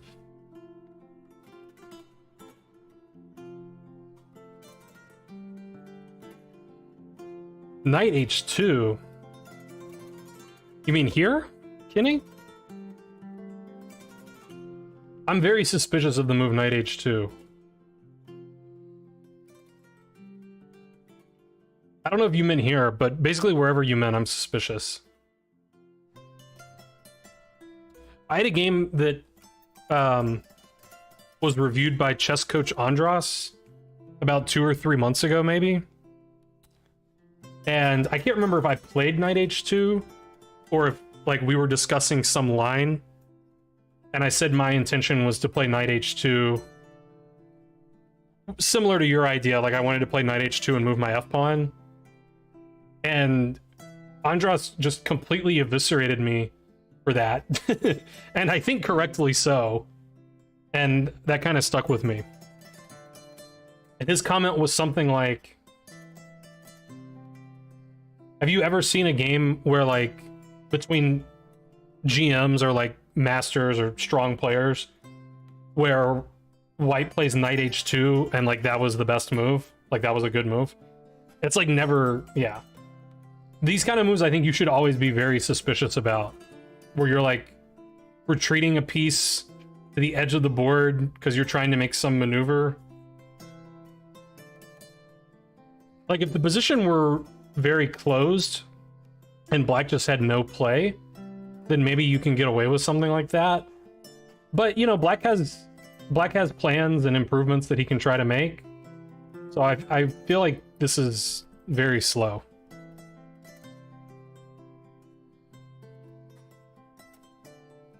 And I think I agree with Zev. Like, if that is your plan, that you want to play f3 and get rid of this knight, you know, these squares probably make more sense. H2 looks very, very suspicious. G5 also looks like a problem. Yeah.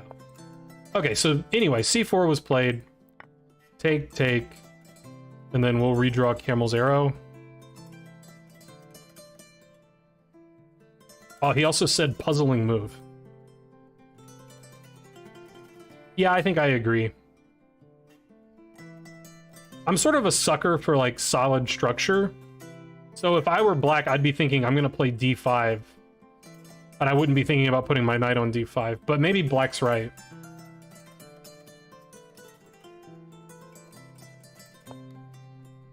Okay. Queen B3 now. With some sort of skewering, pinning action, sort of.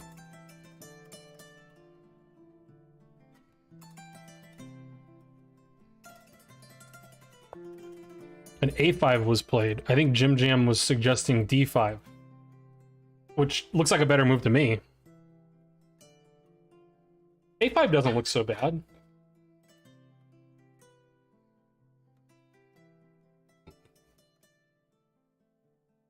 D5 just feels like, I don't know, again, I think I'm just a sucker for solid structure.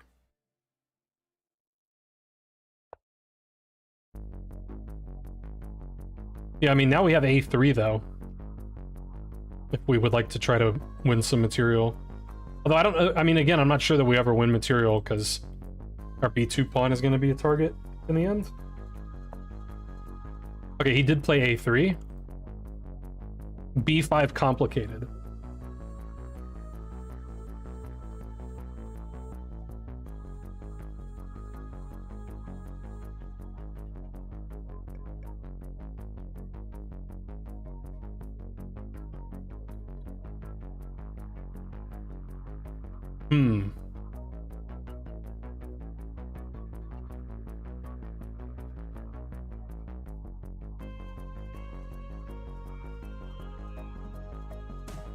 I mean, I'd be tempted to just take the knight and claim that I'll end up, won't I end up ahead of pawn at the end of all that? Allergic to D5, yeah. Maybe.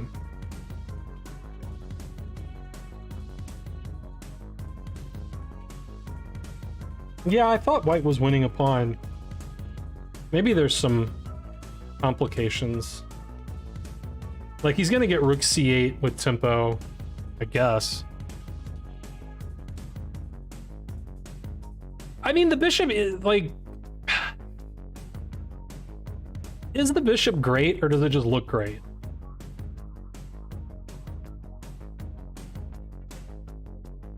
Like, I get that we're happy, but... Like, are these the most relevant squares on the board?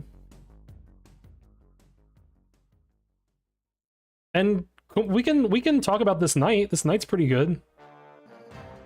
Right?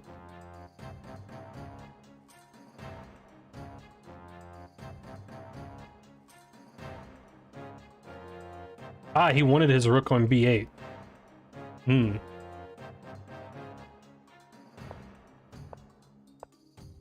Okay.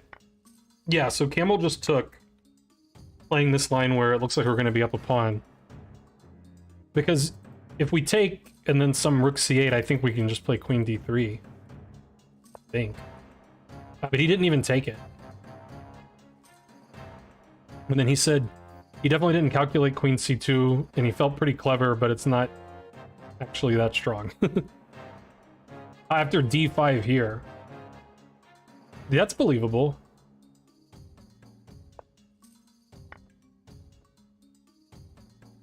I would be tempted to like white, though, with this thing. It's just kind of hard to get our other pawn up there helping him. And he gives queen v4. Yeah. That is kind of unfortunate. It looks like we're going to have trouble hanging on to that guy.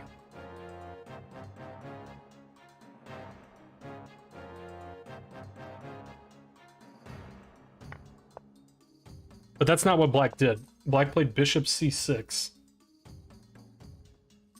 Defending the knight.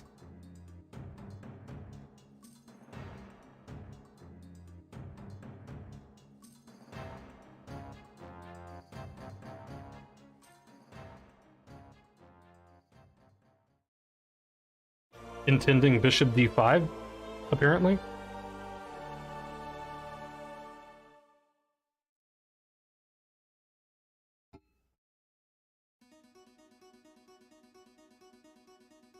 I guess I would still take c4. Camel took a5.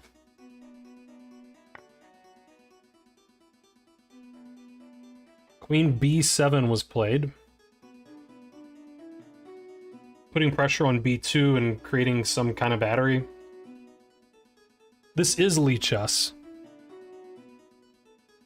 I don't think it even does look like chess.com. I don't even believe you. I think this is just clear Lichess. Okay. So if we take c4, black can take b2, but not really because his bishop's hanging. So Camel took c4, and the computer don't like it.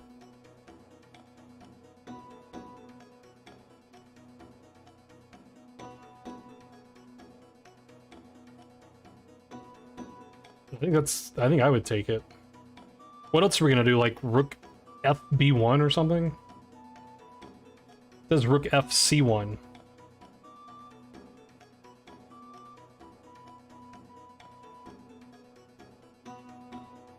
Like, I would be sort of...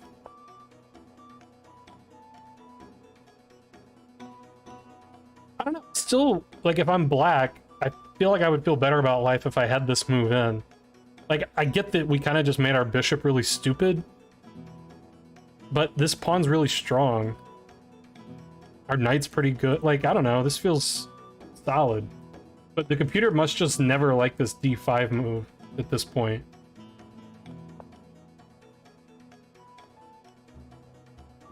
Ah, okay, so... I see. So the point of this rook fc1 is we can meet this with b3. Because we got a little pin going here.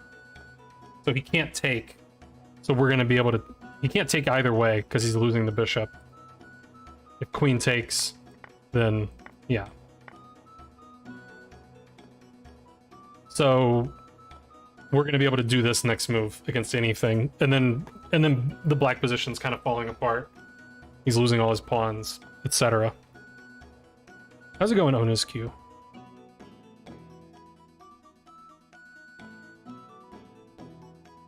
That's true too, that it gives away e5. Okay. So Camel took this, feels natural. Bishop d5 was played, which seemed to have been black's intention when he played bishop c6.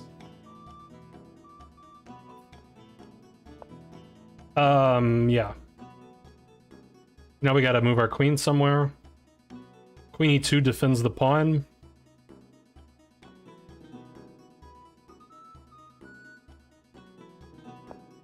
Yeah, queen e2 felt the most natural, because if you go to c2, you're giving black a tempo. Oops. So queen e2. And white's up 2 pawns somehow. That's pretty good. And now black's gonna try to obtain counterplay.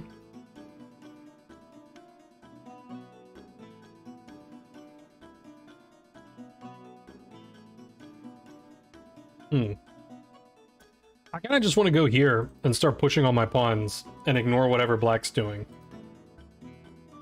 But I don't know if that actually works. A6. Okay, that also pushes pawns. I didn't see that that was, you know, tactically viable because our queen is supporting it. Queen b3. I saw that was legal, but I figured we always have rook a3 to kick him away. The Camel played a7 first. Now I don't think his rooks are going to b8. I guess that's good. Are we worried that our a7 pawn's gonna get weak, though? The computer actually says this is just equal now. Tough. So it wanted rook fc1 here.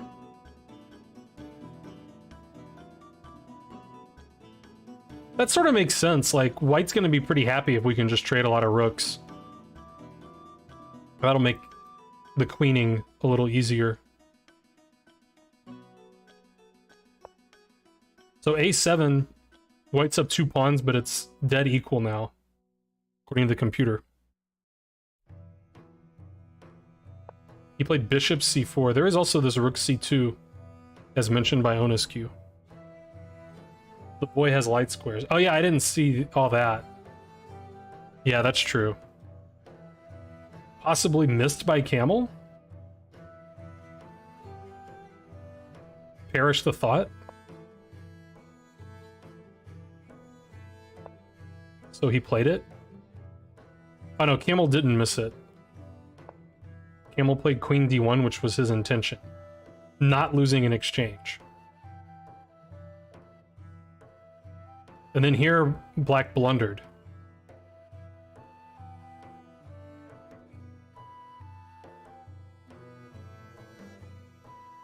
It says queen b7 is the best move.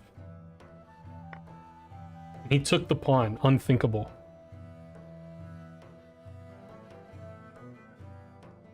Never take pawns.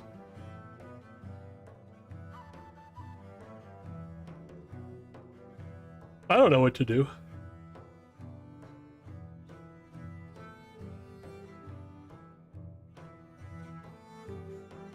This would be sort of the easy answer.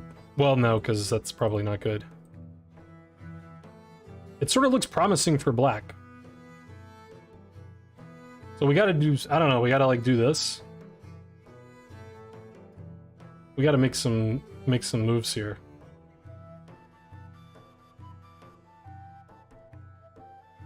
Queen b1 seems legal. Queen b1 seems good. Forking these pieces, forcing a reckoning. Queen b1 was played. So he should have played queen b7, which threatens this pawn.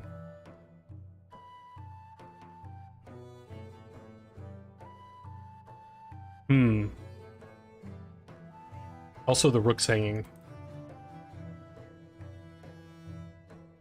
Oh, that's actually really funny. So the computer line, unless camel entered this line, but I'm thinking this is just a Lichess line that it automatically entered. The computer line is to play queen b7. And now that the rook is hit, when white moves the rook, now take this pawn. Now the tempo is working out for us because we're hitting this. The queen b1 no longer effective. That's quite nice.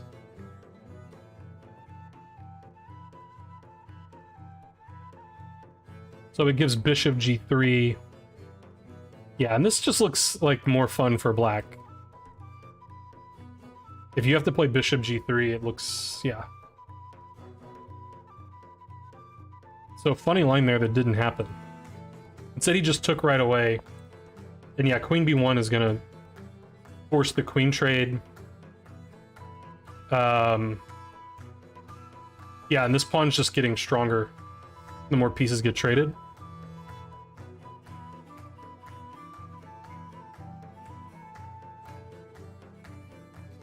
Yeah, I think it's just all gonna fall apart for black in this ending pretty quickly. Because if we can ever... Black can basically never play d5 anymore, because then this is just, like, that's too good. Killing the rook. So, after the queen trade...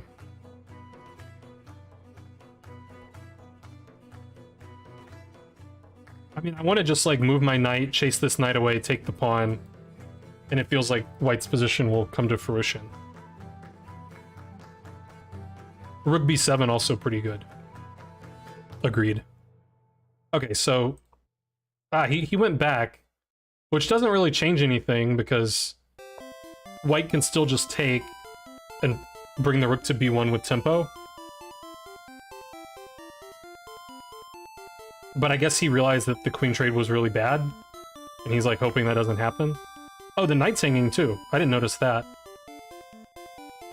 So Camel took the knight, because he saw that it was hanging.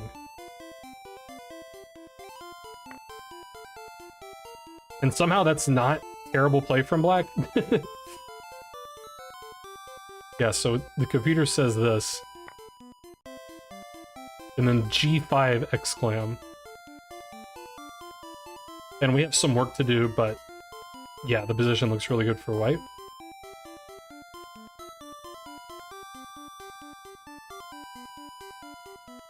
Instead, Queen B3 exclam.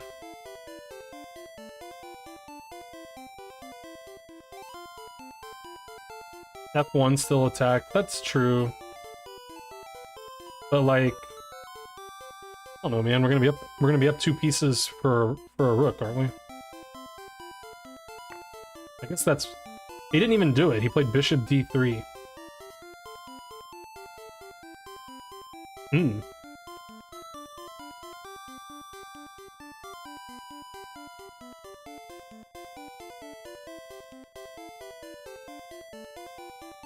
Tricky.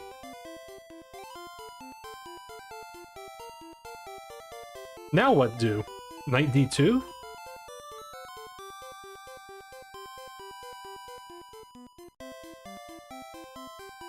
Ah, now I have to calculate stuff.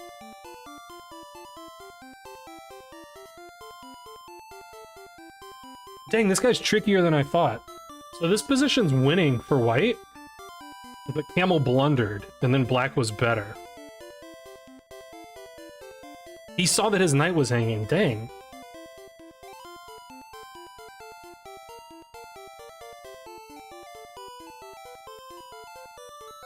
I was looking at knight d2, queen c3. That was a line that I was musing.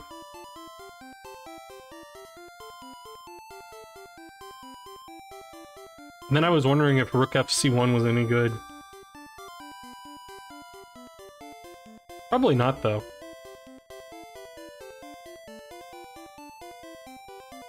Yeah, I don't think that works. But yeah, you could just give the piece back with queen f3, that's true. You might have to do that. I sort of don't see a move other than knight d2. Oh wait, actually, no, yeah. Man. Because this thing, if it weren't controlling b1, then like this would be thinkable. But it is controlling b1. So yeah, it seems like you have to do this.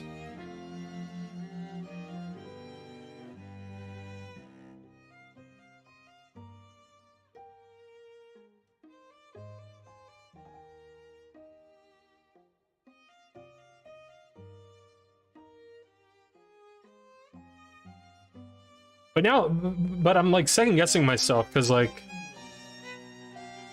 there is a move here that wins. I know, because I see that it's +3 or whatever for white. And Camel made another move that gives black like a small advantage. Which implies that there's 2 reasonable moves. So I'm trying to find like what's the other reasonable move?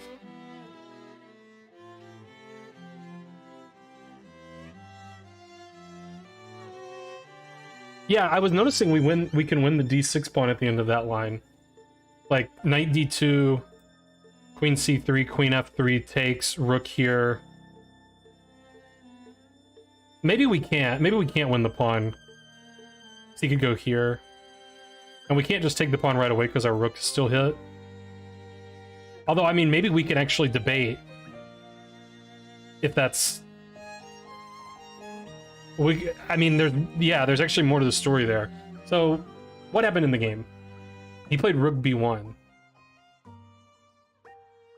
Okay, let's go back to this. So, here,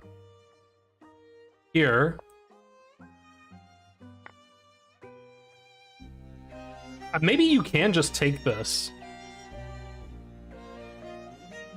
Because what I'm hoping for is like this. Ah, but he can take that. Dang. Okay, never mind. Wait, no. This is still... No. What's the material here? This is like playable, but...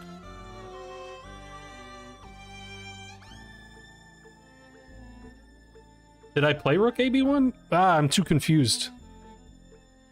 That's what I was hoping for, Zev, but I don't know that they work. I never played Rook AB1. Oh, you're talking about in Camel. You're talking about what Camel did. Well, it doesn't really matter which rook does it, because I assume Camel's point was that he's going to take either way, and then he's going to get this action going. I assume was the point. So what was the... Yeah, knight d2 is the best move.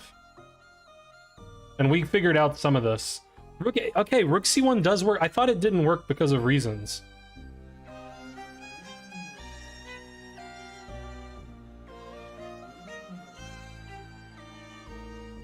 It says queen b7 also wins.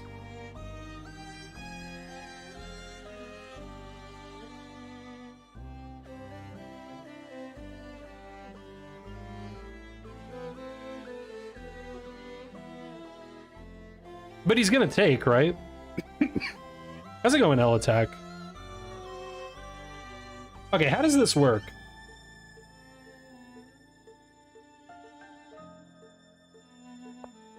Like, because this thing's hanging at the end of everything, always. So this Desperado doesn't work. Oh wait, I messed up.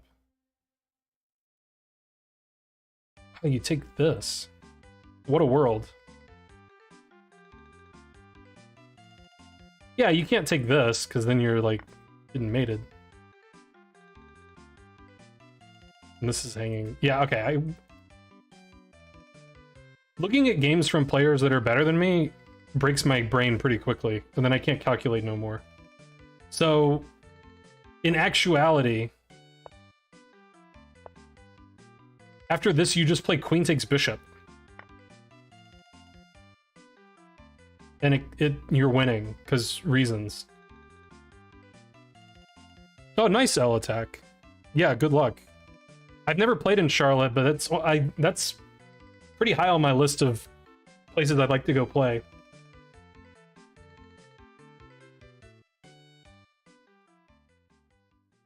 I guess we're up 2 pieces for a rook.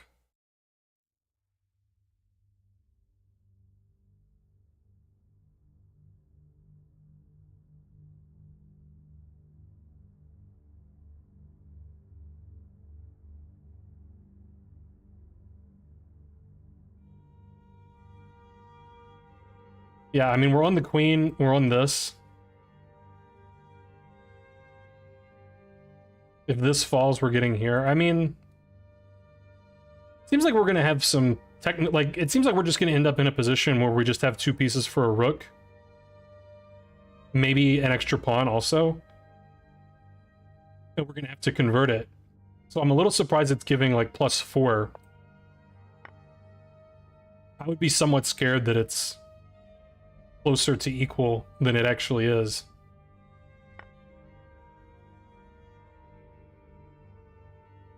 Man, the dream would be like, can I get away with this? You actually can get away with it. You're still winning here. Oh, it says rook a1. I wanted to go here and put the rook in jail. But it says rook a1 the best move. On account of reasons. Don't know what the reasons are. Alright, so I'm confused.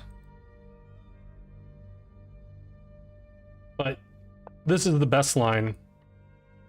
I'm just very... Okay, I mean, I'm just a bit surprised that the computer's saying +4. Like, I get that we're up material, I'm not debating that. But the black rooks are pretty active. The pawns are all on one side of the board. It feels like this is going to be difficult to convert.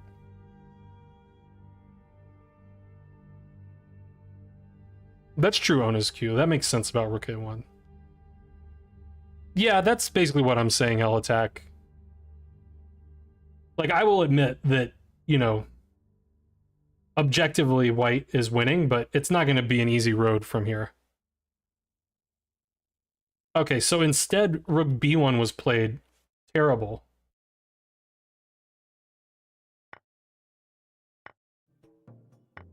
Allowing this. Which now we're down in exchange. Did we take on d6? No, we played rook a1 to defend the pawn.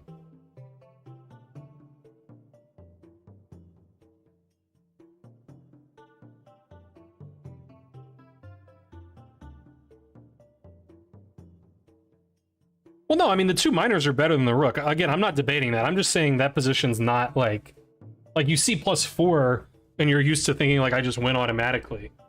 But I don't think that's the case in that ending, because I mean, white doesn't even have a passed pawn, like, you know.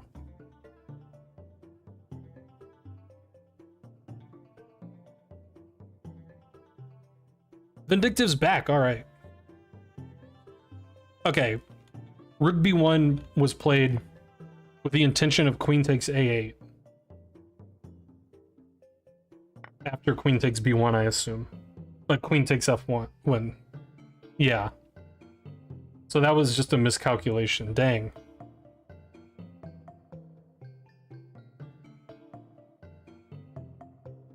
So Camel saw all of this when he played queen takes e4.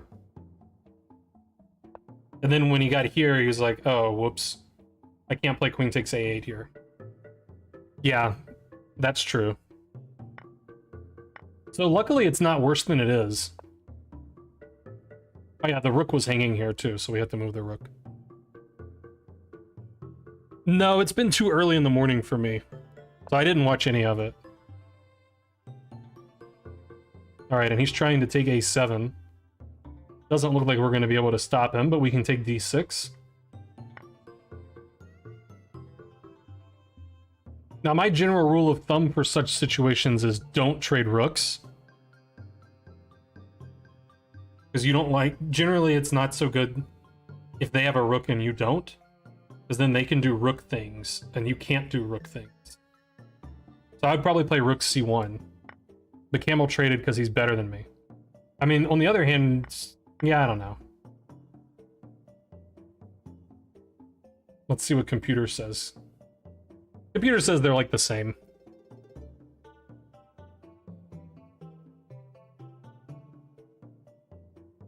Losing is probably a bit of a stretch. Definitely disadvantage.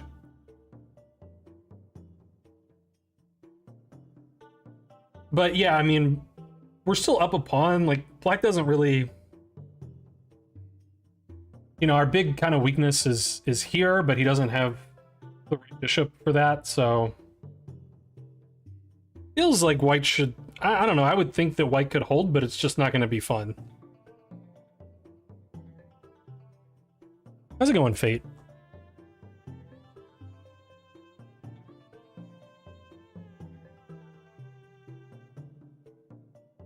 So Camel was worried about... Or maybe not worried, but...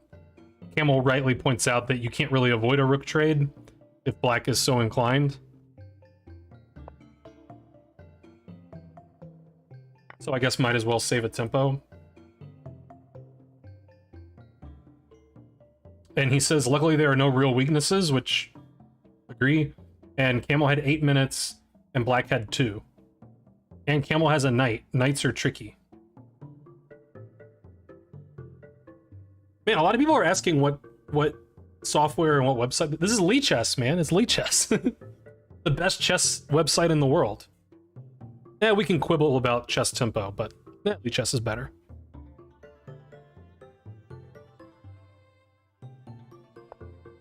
Okay, so he played king h2. g3 looks like where we really want the king, to my eye. Defend this.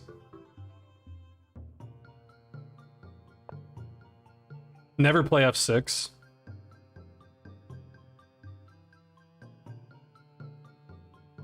I don't know what I would play with black. It probably wouldn't be f6, but it's sort of a principled move. Like, black should, in theory, want to have his pawns on dark squares. On the other hand, black can play f6 at any time. So probably there's something better that black can be doing. The computer likes just taking this, and at least that inflicts some weaknesses upon white. That makes sense, but I mean, if I were black, I would also be a little hesitant to pull the trigger on that.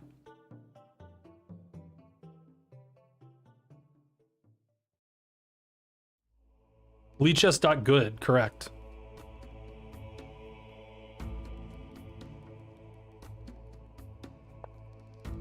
But bishops are better than knights, so he didn't do it. The king went to g3, which looks like the perfect square. And the puzzle for black is how to actually prove an advantage. He played king f7, seems good. We're just never going to get this move in, though. We're never going to do it. Knight d2 was played, disallowing any kind of weakness creating and attacking the bishop.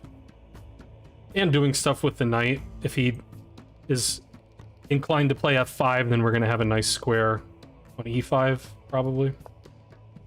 So he didn't do that.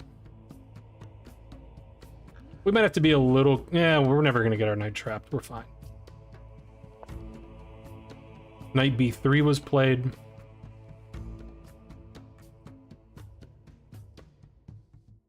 Yeah, this is another where I wouldn't really know what to do here. It says knight b3 is the best move. I don't know. I would just make random legal move, probably.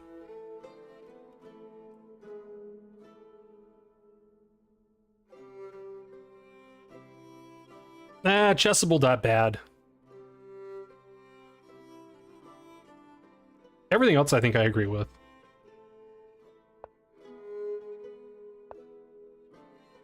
Okay, he played rook a2, but like... Well, A, that just allows this. Which looks like would completely kill any winning chances. Although the computer still likes black. But also, like, you're never ever gonna attack that again. And I'm never gonna move my king. And I'm gonna move my pieces back and forth. And you're not gonna do anything. Although the computer still likes black. But Campbell doesn't want to draw. So he didn't trade the pieces. He attacked the bishop. And the guy hung his bishop. That wasn't so good. Why'd he hang his bishop? That wasn't smart. What's he doing?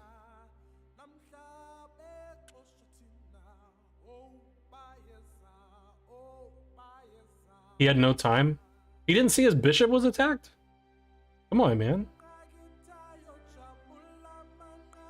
Yeah, time trouble's tough.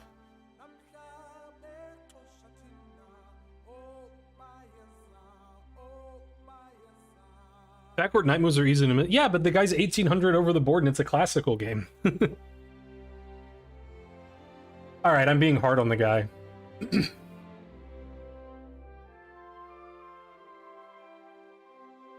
Delay 10 is tough. They go forward and backward, it's true. Yeah, and then they probably stopped keeping notation here. Or they may have already stopped, but Camel just remembered up to here. So he writes, we played many more moves and I converted. Once again, failed to calculate accurately the most critical moment. Move 25, which I assume was the queen takes knight sort of thing. Luck out because the opponent has no time because their position is hard to play earlier.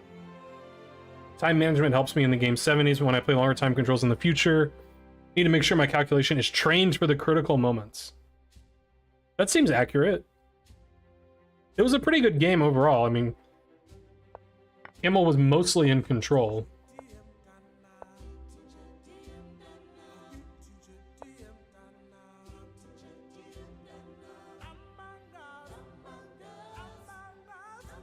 And really, I wonder if this was maybe the beginning of the miscalculation. Or maybe not miscalculation, but just incomplete calculation. Because the whole premise of this move was black can play bishop c4, but white has queen c2, or queen d1, sorry.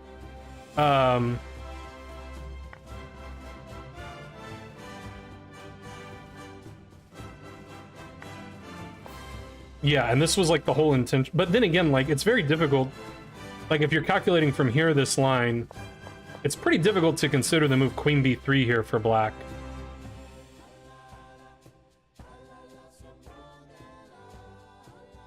Very difficult to consider queen b3. So yeah, I mean, I guess this is really the big calculation moment.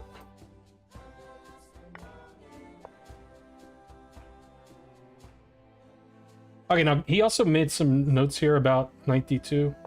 So knight d2, I think he gave the line queen c2, similar enough to queen c3.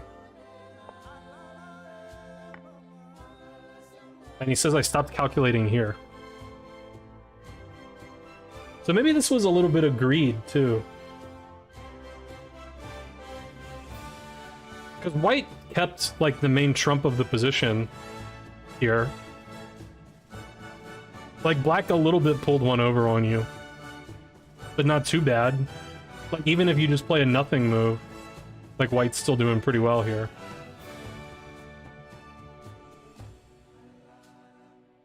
He notes, and the computer notes, that e4 exclam is very strong. On account of reasons. Yeah, I mean, the queen's hit, the queen has to defend this bishop.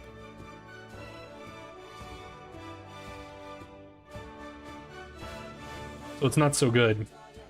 Queen c3, yeah, I mean, queen e2, I assume, yeah, we just trade, play rook e1. That looks relatively easy. So queen c3 or c2 are kind of the only moves.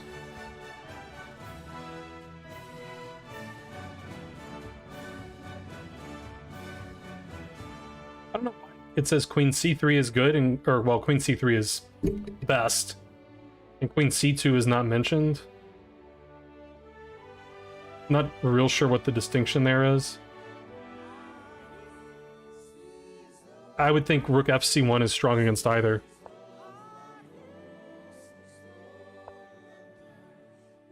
Oh, it's because it wants to take this. Okay. You can't do that when you're on c2. Yeah, that's true. But this is dead for black, I mean. A8 equals rook, says the computer. Now it says queen. But yeah, obviously dead. Yeah, so a bit of a tough moment here. Yeah, good game, Camel. Yeah, if you're the underrated, or the, I don't mean to say underrated, if you're the lower rated player here, this is a very bitter pill to swallow. Because you're like, I should never lose this position with black, but then you just like hang on one move, like you just don't see your bishops attacked. Dang. All right, I'm gonna take a short break. I'm noticing now that game analysis requires me to talk and think a lot. So I'm gonna take a little break, and if Vindictive's here, we can do Vindictive's game next. And if not, we'll do somebody else's game. So Vindictive, if you're here, send me a link to your game. And if Vindictive doesn't do anything in like 2 minutes, then somebody else send me a game, please. Yeah, where's Vinny D? There isn't really a line except for Vindictive. So like 1. But you can send me a game, I'll attack. It's always people that are better than me that are sending me games. How am I supposed to understand what's going on? Alright, now I need to go to here. Yeah, so if you're on Twitch, you're gonna get a short ad, but you're not gonna miss nothing.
I realized I should have given you guys Leechess TV or something to watch.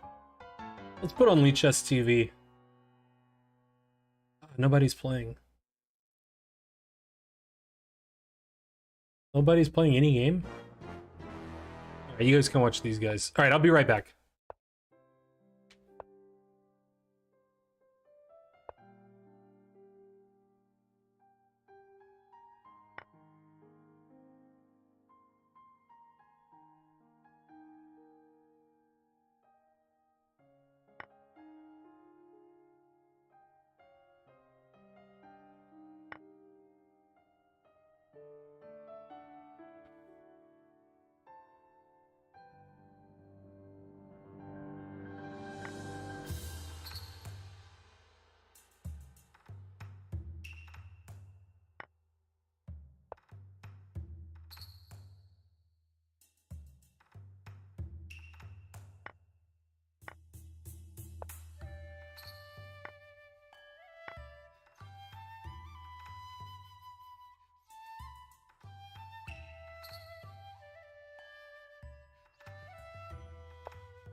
Alrighty. So no Vindictive, I guess. Vindictive ain't showing up. Thank you, Cheesy Gazebo, for the bit. Yeah, send me one of your games, I'll attack.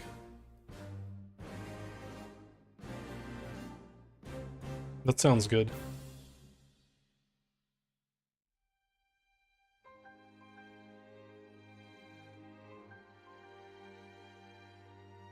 I'm also preparing some tea. So I'll step away again in a moment. But only for a moment.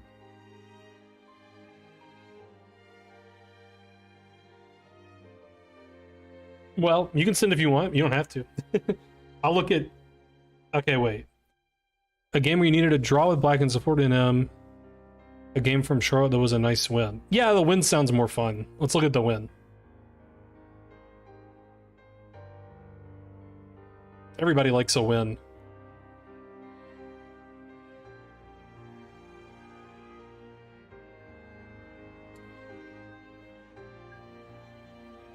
Oh yeah, how's Georgia Florida State going? Let's go to ESPN. Probably Georgia's up by 30 or 40 by now. Oh, I was actually right. Georgia's up 49-3. Holy moly. Like, I was kidding, but not super kidding. Wow. That's not good. And how much did Auburn lose by? Did they lose by like 30 or 40? They only lost by 18. Okay. So they could have embarrassed themselves more if they tried harder. They're still pretty terrible, though. That's good. No, Vindictive can't even hear.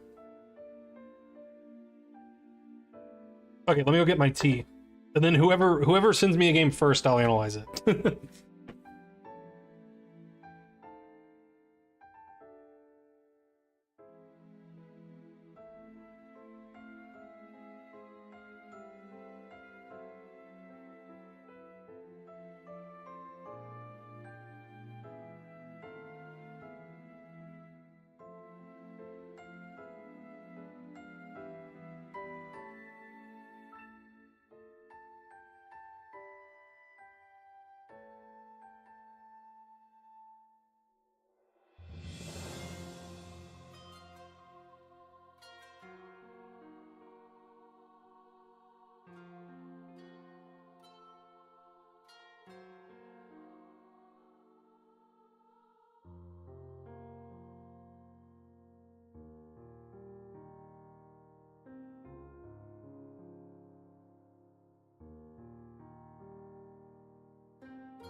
All right.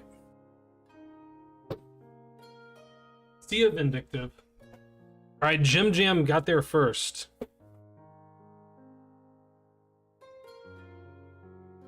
Jim Jam was white. What was the time control? Was it OTB or was it online?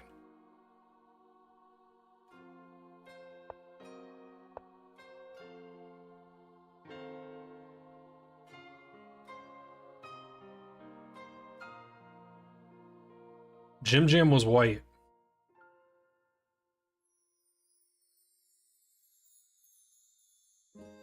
Game 100 plus 10 OTB. Dang, I'm jealous of that time control. I only get to play like game 60 delay 5. Terrible. Okay, and you're 19. Are these USCF ratings? FIDE, what are we talking about here? Either way, you're better than me. USCF. I still got a little something.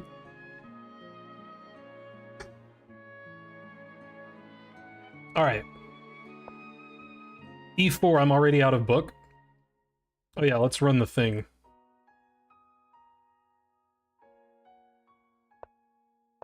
It's another Caro-Kann. Advance. C5 exclam, I believe the second most common move. Yeah, okay. Recommended by Ben Feingold. Black puts pressure on the center. Whatever. Let's refresh. Get that graph going. Oh, it's still working on making the graph. Do we have the graph now? Man, we still don't have the graph? Come on, Lichess. And we're getting there. Okay, he played bishop d7. Kind of meek. Shouldn't he want his bishop out here somewhere? Bishop f5, the most common move. Because, like, you're going to play e6 and your bishop's going to be all bad.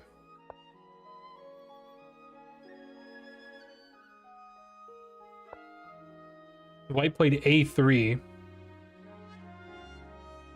That also looks a little meek, but I don't really know the opening.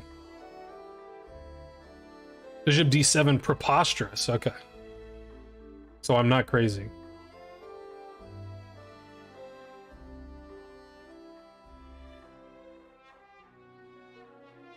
Play a French, yeah.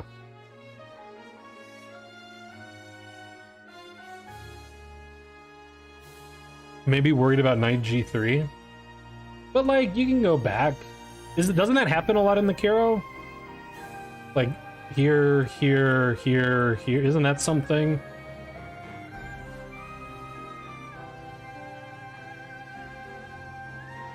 A3 tries to transpose to a French. But, like, why, though? Why A3?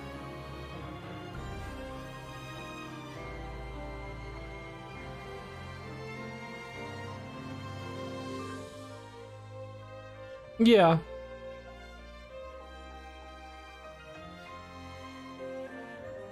I don't know. I just don't know. I mean, I don't play the French or the Caro, so I know little about these things. I've seen A3 played in the French before, but usually it's like because then they can't take the pawn because their queen gets trapped, or like this exchange has already happened and they want to play B4. I don't know. I don't know nothing.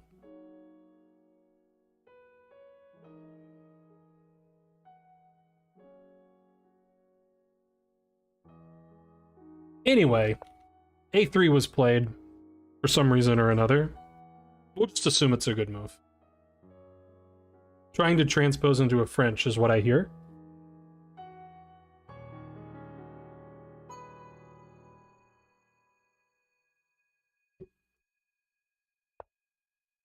E6 was played, proving the bishop d7 terrible. Knight d2 makes sense. What else are you going to do? The knight's going to f3, I believe. They traded. Queen b6. But knight f3 looks like a pretty natural defense. And was played.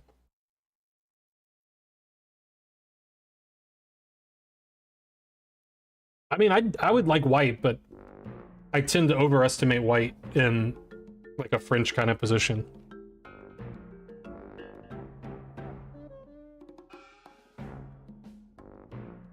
Both sides waiting for the other to commit. I believe you.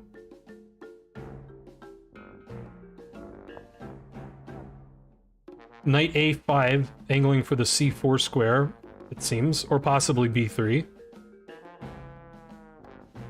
But he wanted to play B4 anyway. He didn't do it. He played Knight C3. So hilariously, if someone walked up to the board at this moment, they would have no idea that this is the King Knight and this is the Queen Knight. Right? They would think that white did that in too fewer tempi. But no.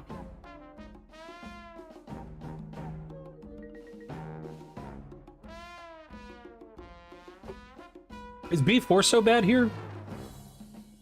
It might be bad. It might just also not really have much of a point. Because I don't know that this really has that much of a point, so... Knight C3. Hello, H1 chess. That's true, you can get this guy out now. That makes sense. He did play Knight B3. But I don't know, Rook B1, like, who cares? I don't think we're gonna lose much sleep over this bishop going away. We got a lot of dark square control anyway. But he took it. Okay, fine. Probably take with the queen, I guess, to keep the pawn on B2. And Rook C1 happened, hitting the knight, but there's not really any... I don't know, it doesn't really look like there's a way for black to exploit that anytime soon. So not much of an inconvenience, I don't think.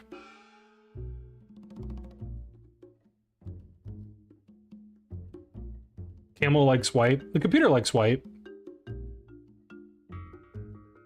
How's it going, Kursk? Thank you. Yeah, nothing wrong with lurking. Bishop D3 looks like a natural square. And the best square. Most active square.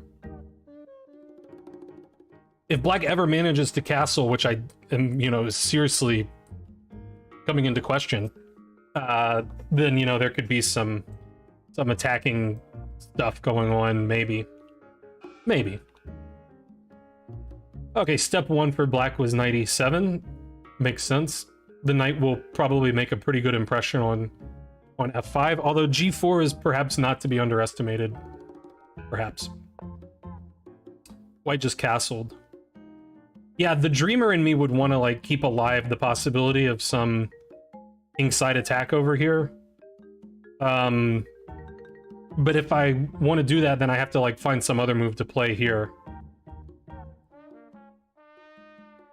And I'm not sure that there's much that is that inspiring, like Queen D2 or something.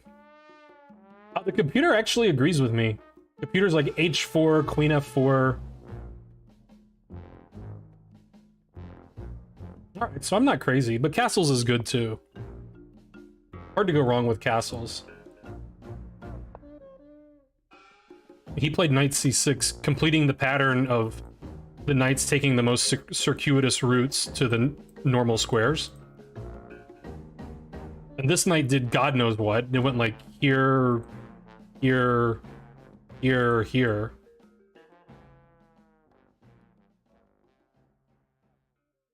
Yeah, that seems believable, Jim Jam.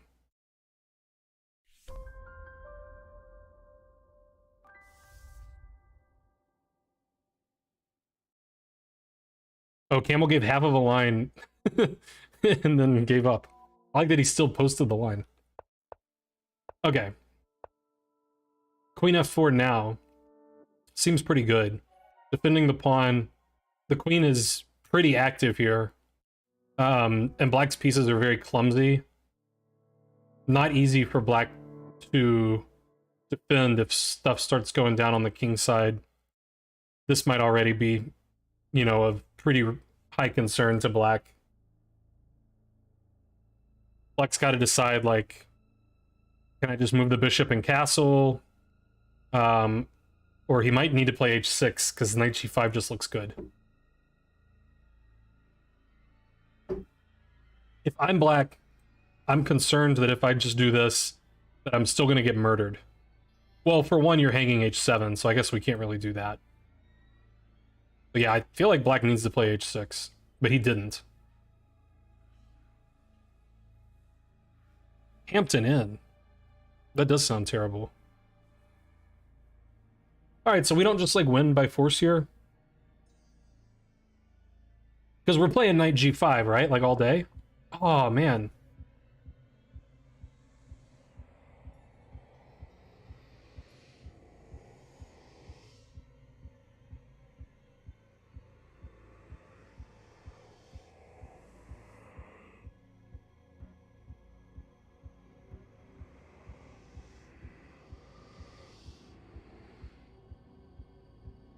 Man, it'd be really hard for me to not play knight g5.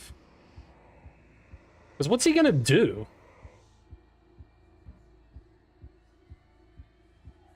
Like, is the guy gonna play rook f... No, he can't play rook f8. Well, knight g5, bishop g5, I would take back. Peter says this is just good for black, so shows what I know. And I realize I'm hanging this, but, like, this is hanging...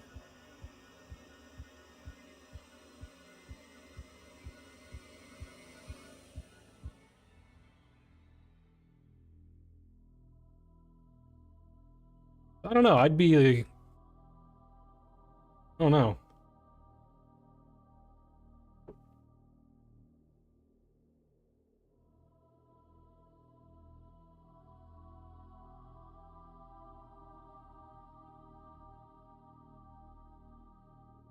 Yeah, I guess rook f8's sort of fine. I was just starting to entertain the possibility that we could get in trouble on the g-file, which I guess is your point.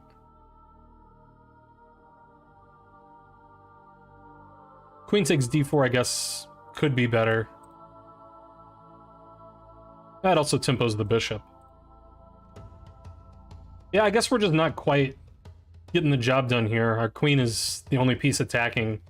Black has a lot of defenders around. Okay, fair enough. Your move's better than mine. Just defend. Sort of indirectly defending this pawn. Yeah, queen d4 looks better, I agree.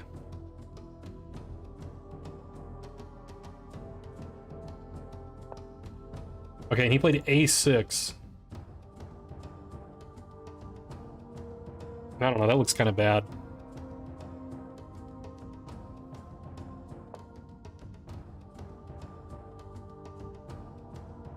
I mean, I would be scared with black because I'd be really afraid to castle.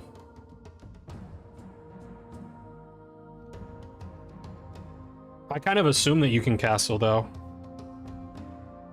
h6 seems reasonable to me.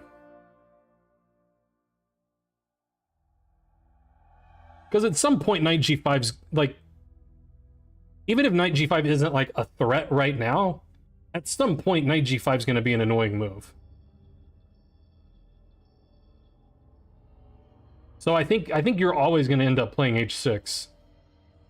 Unless you're just not going to castle that way. But then, you know.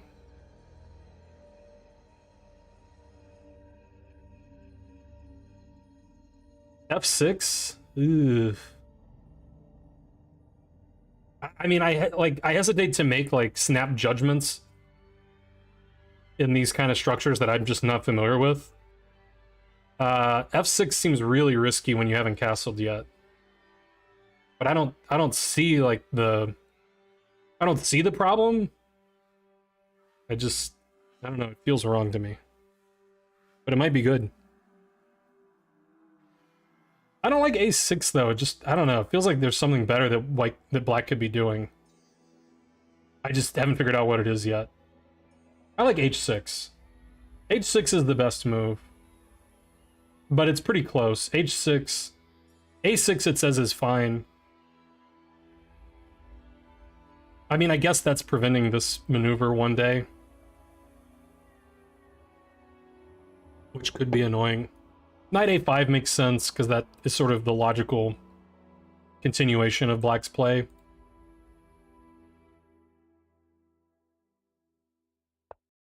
Okay, so we won't be too brutal on A6. I mean, both players are better than me. Knight G5 was played now. I guess it still just has the same problems. So take, and then queen takes.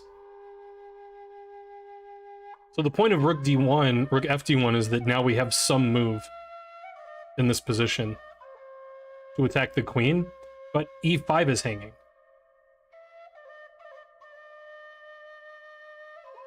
So it's not clear that we actually have a great move.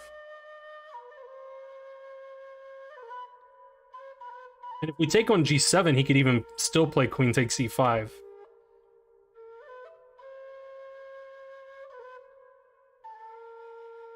Yeah, probably needed to move the bishop first. And also, just like... I said I wasn't going to bash this move too bad, but I guess I'm going to bash it some more, even though it's fine. Like, to me, a6 sort of looks like the kind of move where Black doesn't really know what to do. Right? Like, obviously Black is hesitant to castle. Like, he's obviously scared to castle. If he wasn't scared, he would just do it.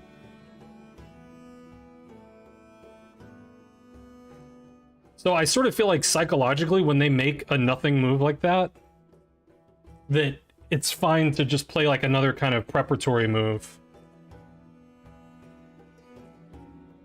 Because they, like, if they play a nothing move and then you play, I don't want to call it a nothing move, but a move that doesn't necessarily like threaten anything,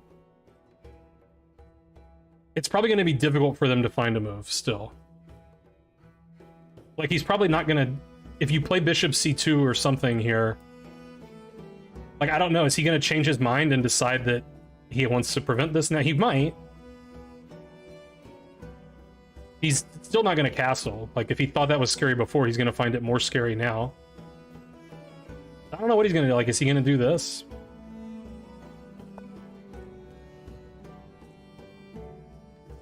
Yeah, waiting move. Okay, so we got here. And now it says it's about equal, but Black's maybe a little better. I'm not even sure what we should do here, since we're going to drop this pawn in every line, it looks like. We can't even play f4 due to it being illegal. So, I mean, we could snip this, but then after all this, we've got to move. Well, okay, we're on this, so I guess that's what we do. Yeah, a little impatient. Okay, but we take a6. We're gonna get this weird pawn imbalance where Black has 2 pawns in the center and White has 2 pawns on the flank. Yeah, so it's gonna be an interesting game probably. Both sides are gonna have, you know, queening chances and whatnot. But first things first, the rook is hit.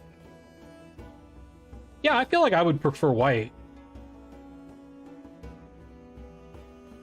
I mean, the endgames are going to be good for us because these pawns are going to be more difficult for the Black king to stop than for the White king to stop these pawns. This bishop is still terrible. And this rook is not out. We're threatening the rook, and possibly rook e1 is a threat. Not really a threat, although sort of a threat. Because if the knight moves, we have this, and if f6, f4. So sort of like a little bit of a threat, almost. Camel flags with either color. The computer actually likes black. I guess the computer's not going to allow pieces to get traded. It's going to have a strong center. It's, you know, favors the higher rated player, I would agree with. Okay, so save the rook, attack the bishop. All that makes sense. I was wondering if that worked, but then I was like, no way, right? Like, no way that works. But I guess it just works. I guess it works. He didn't even take it. I mean, he should take it, because at least this bishop is not like a total cuck once you take it, right? And you're gonna get a pawn, right? Because I assume this was the intention. No, you're not. Okay, you're not gonna get this pawn. I'm sorry, but I don't know. He should still take it. Like, yeah, you kind of got bamboozled as black, but still gotta take it.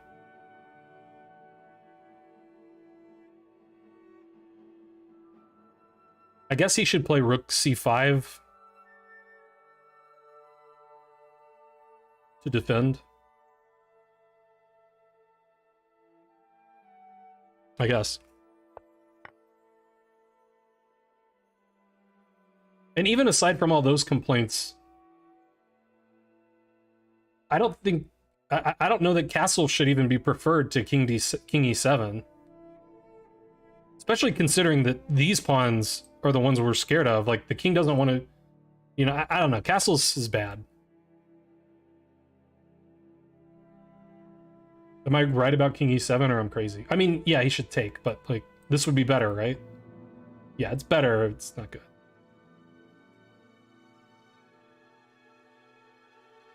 It's actually about the same, it says. Okay, so he castled. Hooray for us. Now we put our bishop somewhere, I presume. Looks like a good square. Threatening f4, which just wins more material. Unless there's some trick. But I don't see any trick. So he moved the... Oh, but that's such a... Okay, I guess he can't really... He should just play rook d8, probably. Just defend the bishop. Because bishop c8's horrendously ugly.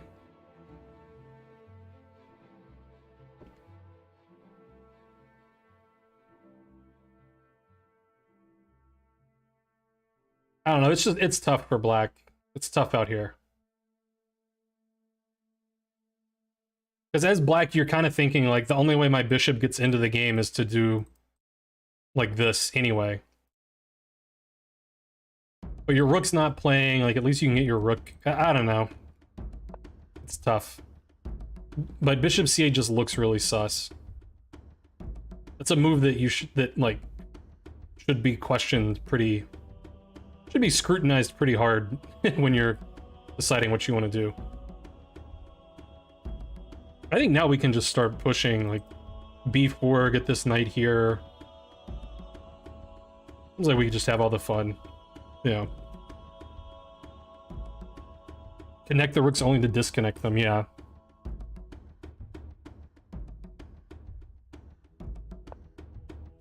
So he got to do what he wanted to do. Hooray for him. a4 seems good. So white's just crushing it here, and then something went wrong over the next few moves. So let's see what happened. Okay, he didn't trade. He threatened the knight. Now it looks like we have to take the bishop.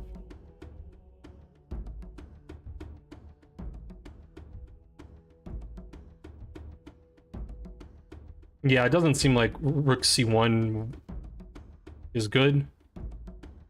But yeah, I think we just take the bishop.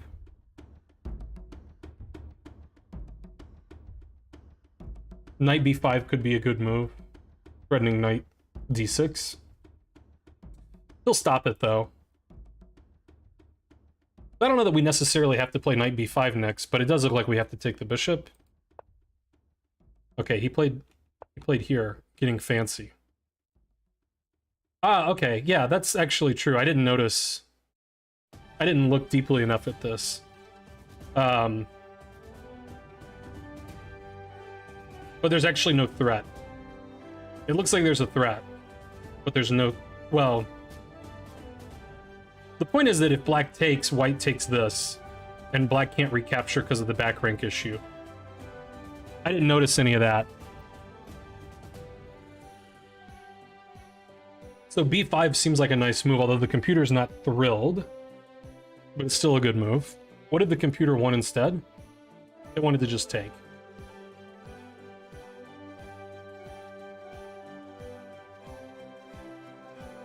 Yeah, I mean, I guess trading off black's pieces is something we want to do anyway. Like, we get rid of these pieces, then it gets easier for us to queen. But we got what we wanted. We got a trade. Okay, and then here, according to my graph, white made a bad move.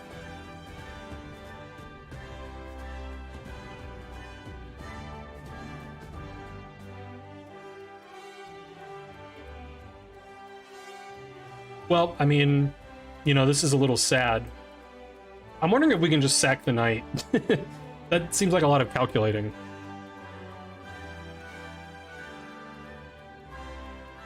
But we might can do it.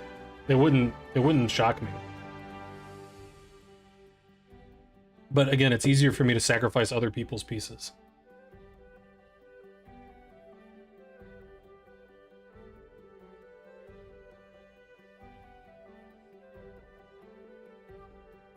But I also just like knight d6 a lot, because knight d6, if he act... Oh wait, I hallucinated. I thought my rook was here. I had everything calculated. I was like, rook c8, take, we're still threatening mate. You can't play king f1 because it's still mate, king f8. But I don't have a rook on c1, so none of that works.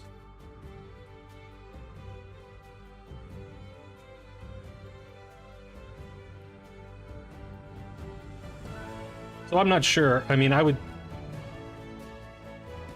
my dream would be to just push my pawns and win. But I don't know. Rook e1, rook a4, knight c5. Which is apparently what happened. So it says this move is bad. And this move is also bad.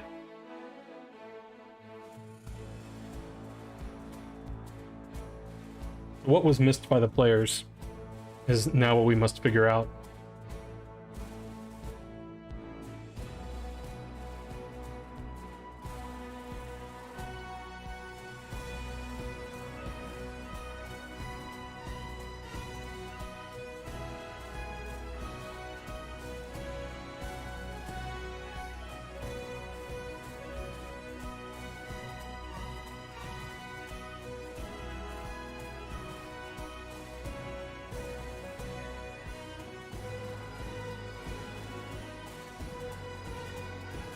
I guess probably the issue is knight d3.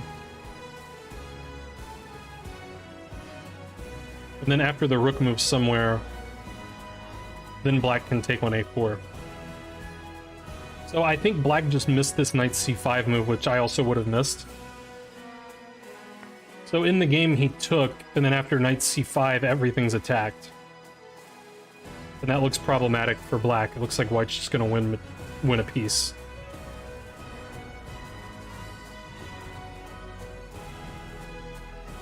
Although apparently black still did something tricky here. But let's go back. So here, I think what black should do is play knight d3. And now the knight is not on e5.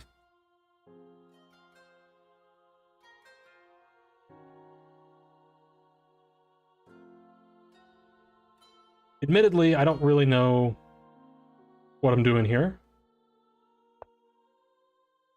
I still can't take this. But I want to figure something out.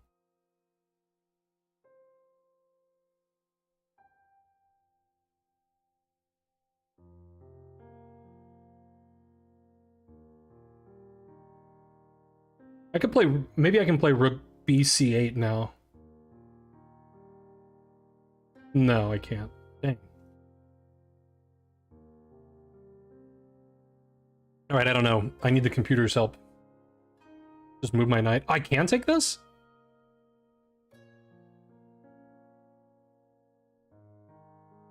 Oh yeah, because his knight's hanging too. Right, yeah, okay, never mind. Yeah, so he needed to play knight d3, I think. Right? I'm correct? Yeah. So instead, he took this, not seeing the knight c5 move. And then black did something here that tricked white. Because white blundered again.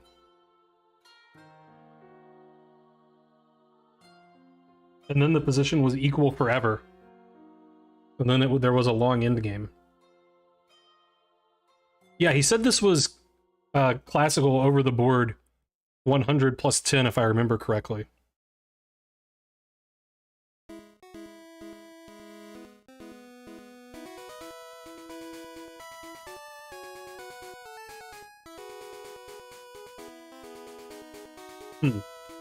Well, I mean, I guess black's point is that if you take the knight, he's going to play f6. You're not going to be able to stay on this. Because if you go here, then g6.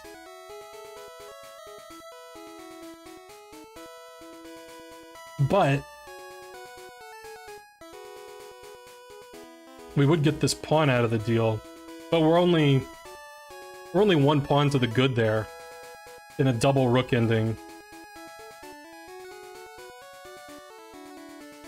I don't know. I'm not good enough at these endgames to know if that's a win or a draw, but I would be somewhat inclined to think that it's holdable for black. Which makes me think that knight a6 is the right move. With the same idea, just we're attacking two things.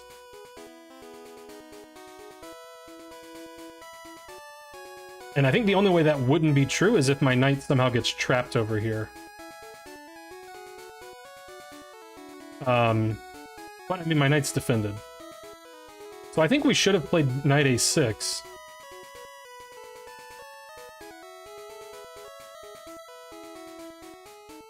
Yeah, knight a6 GG is what we're saying. Yeah, that is the theme of the game. Attack two things. Yes, you just took, which is unfortunate. Because you're not going to be able to maintain the knight after F's. Oh, he took... Oh, okay, he can... Ah, that's even more clever than what I did. Does F6 also work? It doesn't. Dang, I didn't see nothing. Ah, that was a good trick. So maybe that's what happened in the game. I don't know what happened. Maybe Jim Jam saw this and saw knight a6 here, which is still winning. And was like, this is fine. But missed rook takes b5, which is sort of exclam. Oh, okay, knight d7 is the same idea. Everybody's rook is attacked. Ah, that was so tricky of him. I wonder if he saw it, or if he kind of just, like, stumbled into this.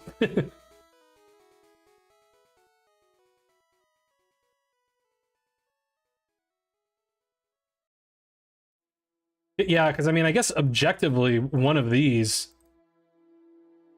would be the best. But this is the trickiest. So tough. Yeah, that's very annoying. So now we have a long, protracted endgame. Both sides where it was equal forever. Now black's up a pawn in a double rook. Well, will be a double rook endgame. All right, but first we threaten mate, so that's pretty good. But the knight's still pinned.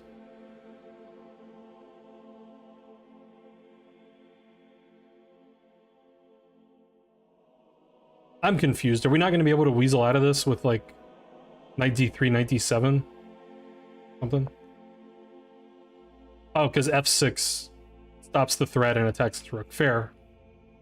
Okay, now we have to just cash in and take on e6, right? Yeah.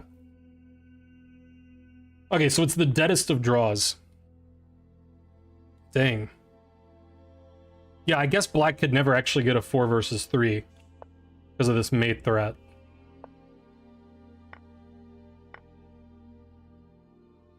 I wonder if draws were offered at any point. H6? Where?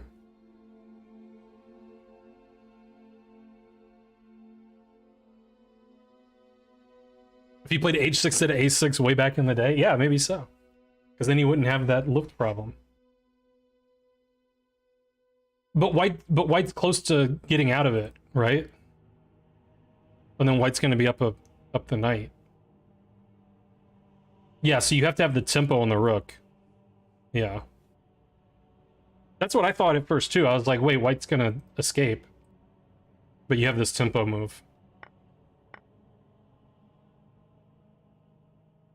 So yeah, I would even be tempted to just offer a draw with either color, because it just feels like this is going to be not fun for anybody to play. G3 was played. I mean, yeah, I don't know.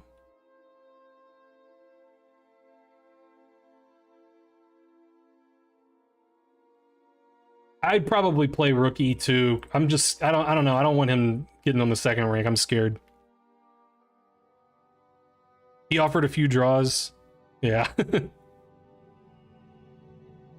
Yeah, I mean, I figure since the players are pretty similarly rated that they wouldn't mind a draw, but there could also be, like, you know, tournament considerations. Oh, and he wants to trade a rook? I mean, I don't know, I guess it doesn't matter. But I feel like you let him get here if he wants it. I guess he's not ever going to really be able to double up on the 7th rank. Because if he goes here, you're going to connect your rooks and you're going to organize some defense here. I mean, I don't know. I guess he wanted to draw, I guess. Although the double rook ending is more drawn than the single rook ending, I believe.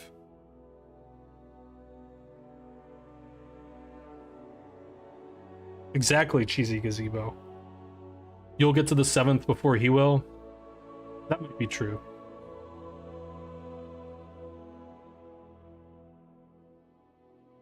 I guess that's probably true. But he wants to get rid of some rooks. Bully for him. And yeah, this is just super dead drawn.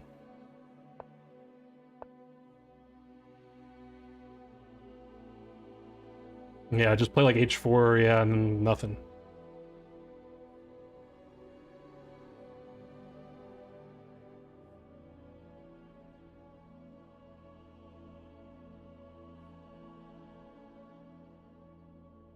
I don't know what that copy pasta is, but I like it. Georgia's up by 60? What, it's 63-3? Jesus Christ.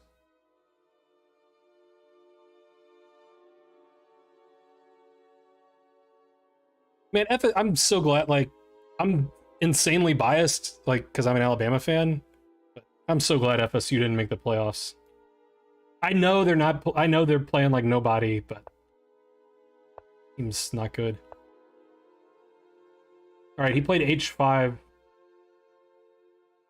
It's hard to quibble with any of the moves because it's like always a draw, but like, I don't know, h5, you're kind of creating a weakness. I don't think white is really ever going to play h5. Maybe he is, but yeah, I don't know, it doesn't really matter. Just the deadest of draws. But they moved around a lot.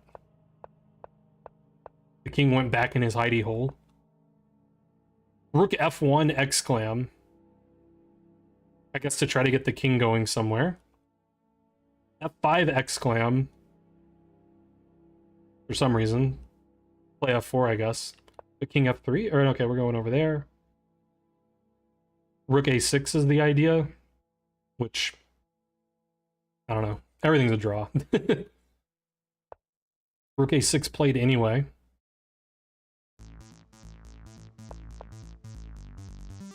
G6.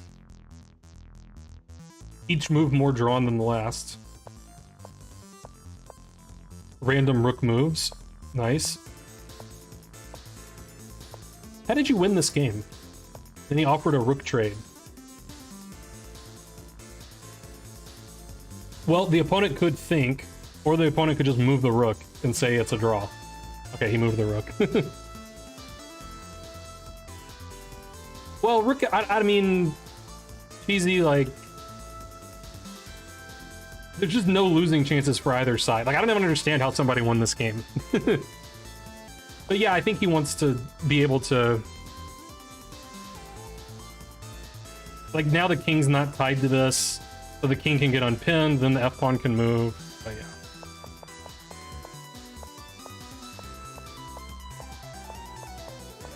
Okay, we were somewhere around here. Right. And yeah, if black wants to draw, black just keeps the rooks on and there's no danger.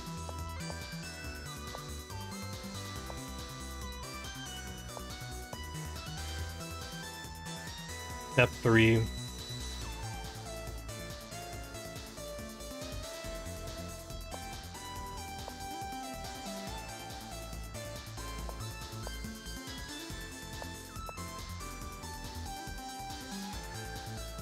Yeah, I mean, white's like, I know that white won the game, and I can kind of see that white is making the position a little bit better while black's sort of just chilling.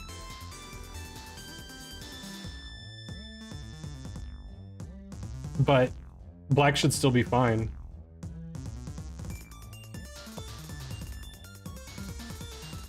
He went to the 8th rank. I was thinking maybe we try to trap him, but we're never actually going to play G5 mate, so...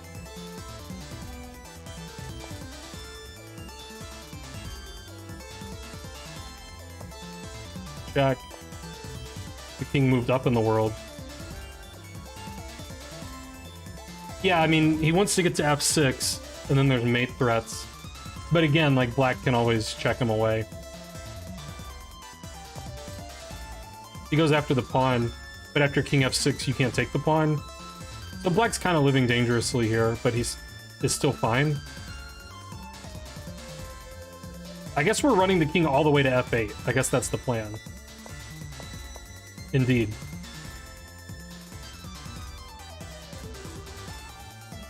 Although, to pick a nit,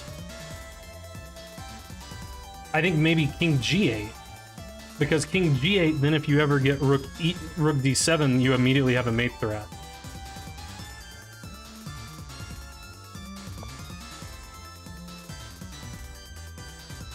But, okay, to be fair, if you play king g8, then he can just check you. So maybe that was the rationale. Not sure. Okay, and he curls up further. I mean, he's actually getting dangerously close to some kind of zugzwang. Because, like, for example, this could potentially just be a winning threat. And I'm guessing something like that happened just because I see that black's demise is coming soon. Yeah.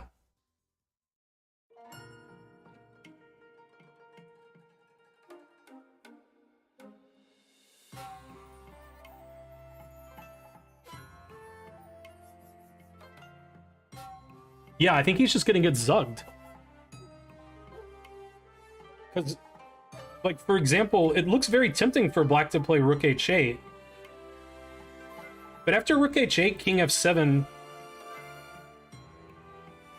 it's not really clear that you want to go into this king and pawn ending, because the black king is so bad.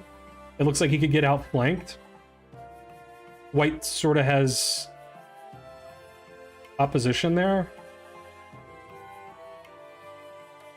But if you're checking and you're not taking the rook, your only other move is to check again, and then king f6 is pretty annoying. You're just zugged. I'm guessing that's how the game went. I'm guessing check here, check, king f6. Like, black probably just thought we're gonna repeat now. And then king f6 looks like it just wins for white. Yeah. Oh, okay, okay. Well, he probably realized that here, king f6 looks like it just wins. And there's just no move for black.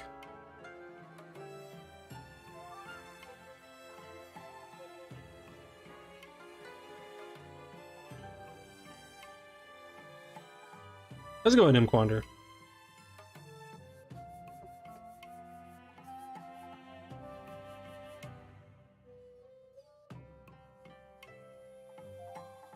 I guess I still don't really see everything.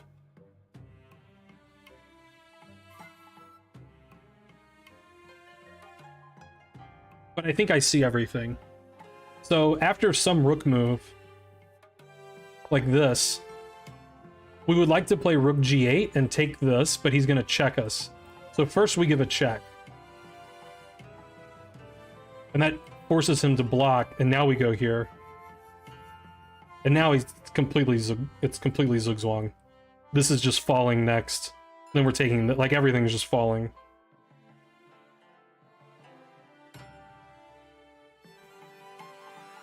Welcome back, Super Bry.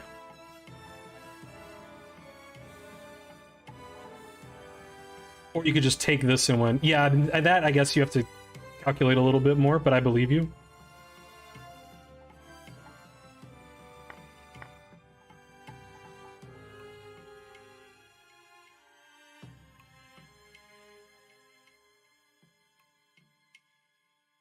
I'm thinking it's here.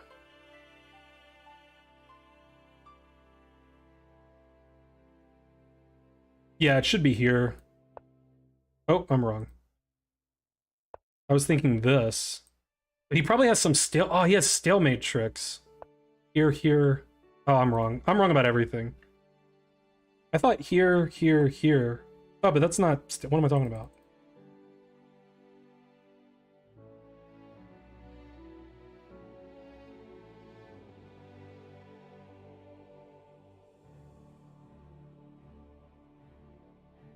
I'm still confused how black doesn't lose here.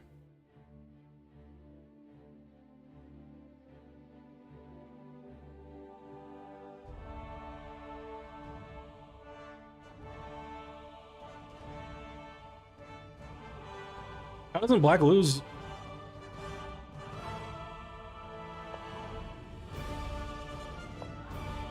We can just never kick him away. Yeah, I guess that's true. Wait, why didn't this work though?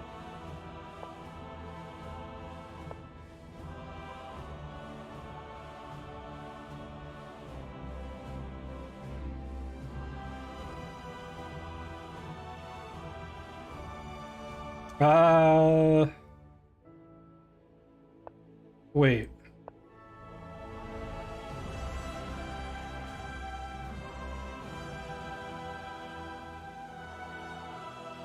I'm so confused. Why am I so bad at in-games?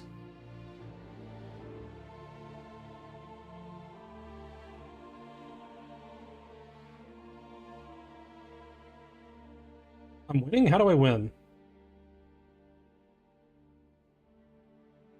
Ah, I go here.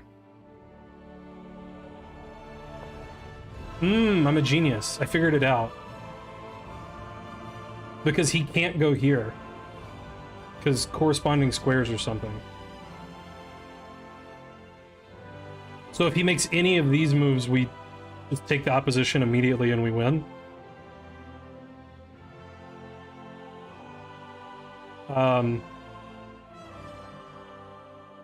Yeah. And if he goes here, then here, and we win. And the most fun variation is this one, where now he has to give away his pawn.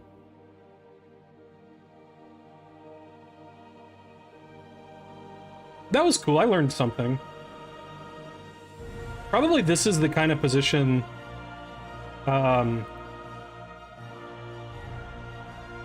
this position where GMs just like know it, like they've just studied it and they just like know it exactly. But well, we're not even done with this game because none of that happened. So wait, what's the actual winning move here? I guess we get the same... I guess we get the same thing. We just go here. Here. Oh, come on. Oh, we go here first. And it's the same, we just triangulate. It's the exact same in-game. We already looked at this position. That's pretty cool. But that's a lot to calculate from here, when this just obviously wins. So like here we're just taking everything. Like everything's gone. But I do like that in-game. That's pretty nice. I have not super brag because you're the only person who would submit one. Nobody else likes that opening.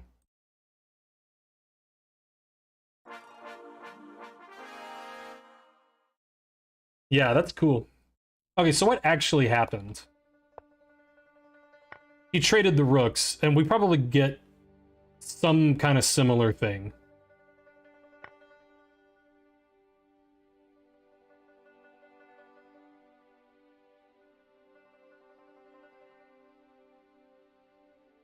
But here he can play g5, and then we might actually have to technique. Yeah. He did not play g5. Welcome back, Layla. f4. X-Clan. That is clever, and then we're just going to outflank him. We're just going to get opposition something. So either capture just transposes.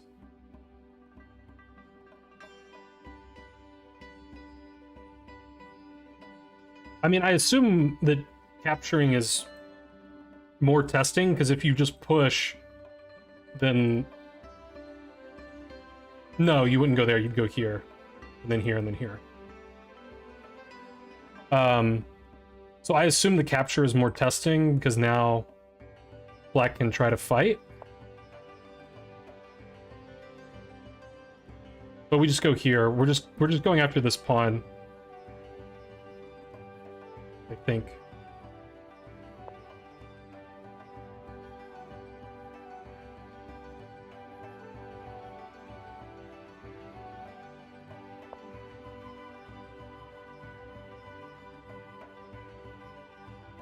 We probably are going to have to do another clever triangulation, are we? No, we just go here, here, here. Easy. And then we win.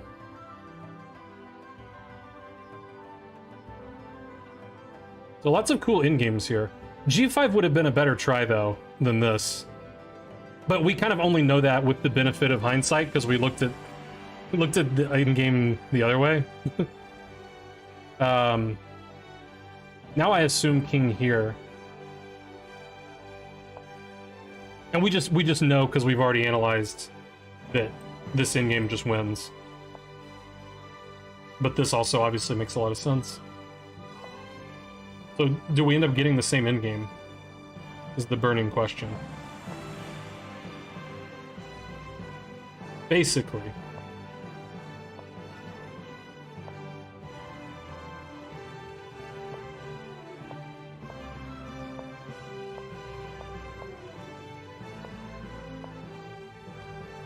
Yeah, and then here he has to give away his pawn. So we could have gotten basically the same endgame from here if he played f4. And then we get this same idea. So yeah, really cool endgame.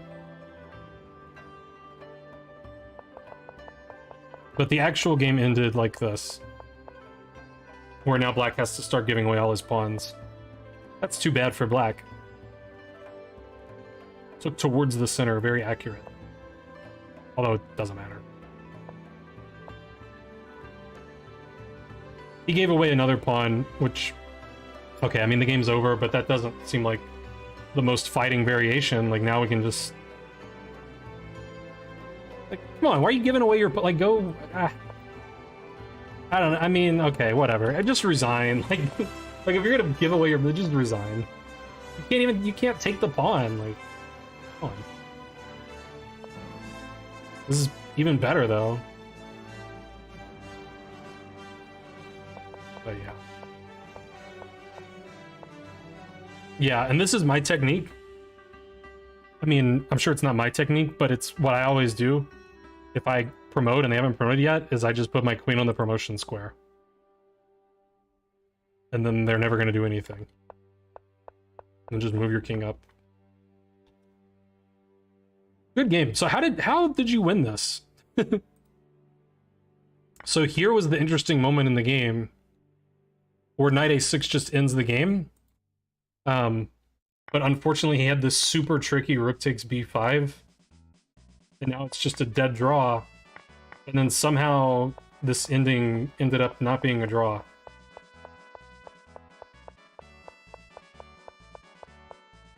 And it's funny how often this happens in dead drawn positions between players who like aren't masters. Like somebody still finds a way to screw up these endgames like all the time.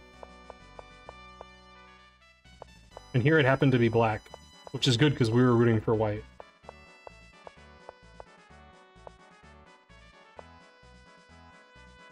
Amazing.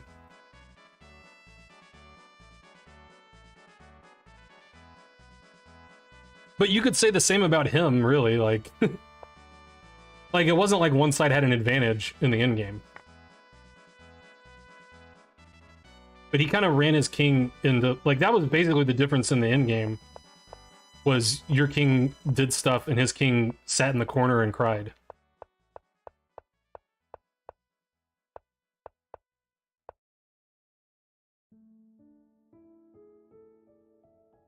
And I would also say, like, if he really wants to draw, which he apparently did, then it's not really a good idea to be advancing these pawns that much. You kind of want to keep them close to home. They're easier to defend that way. But since he advanced his pawns, then there was, like, room for the rook and the king to come in behind everything. Like, if all this were just shifted one rank down, then white never infiltrates.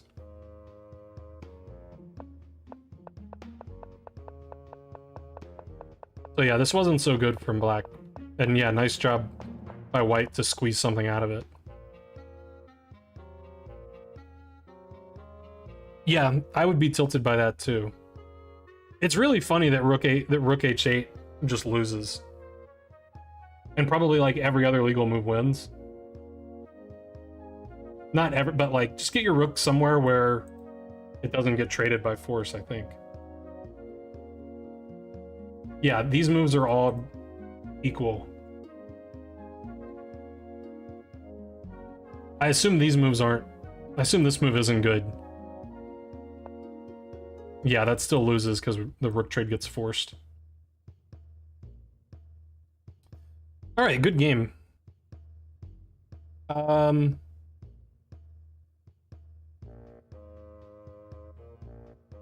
to decide if I want to do one more or not.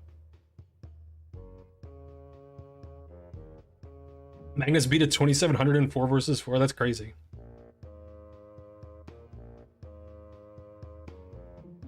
Crazy if true. No, you didn't. No, it was a good game. Thanks for sharing it. It was a fun endgame too. I think I'll probably just call it a stream. There's some chance that I will stream again later tonight. It's possible. Anything could happen, I guess. 215 move endgame. Jeez Louise. Well, thank you guys for being here. I hope you guys liked the game review format. I think I'd like to do it semi-regularly. Let's see who we can raid for the Twitch viewers.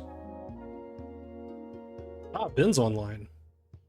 Ooh, and we got Red Couch, though.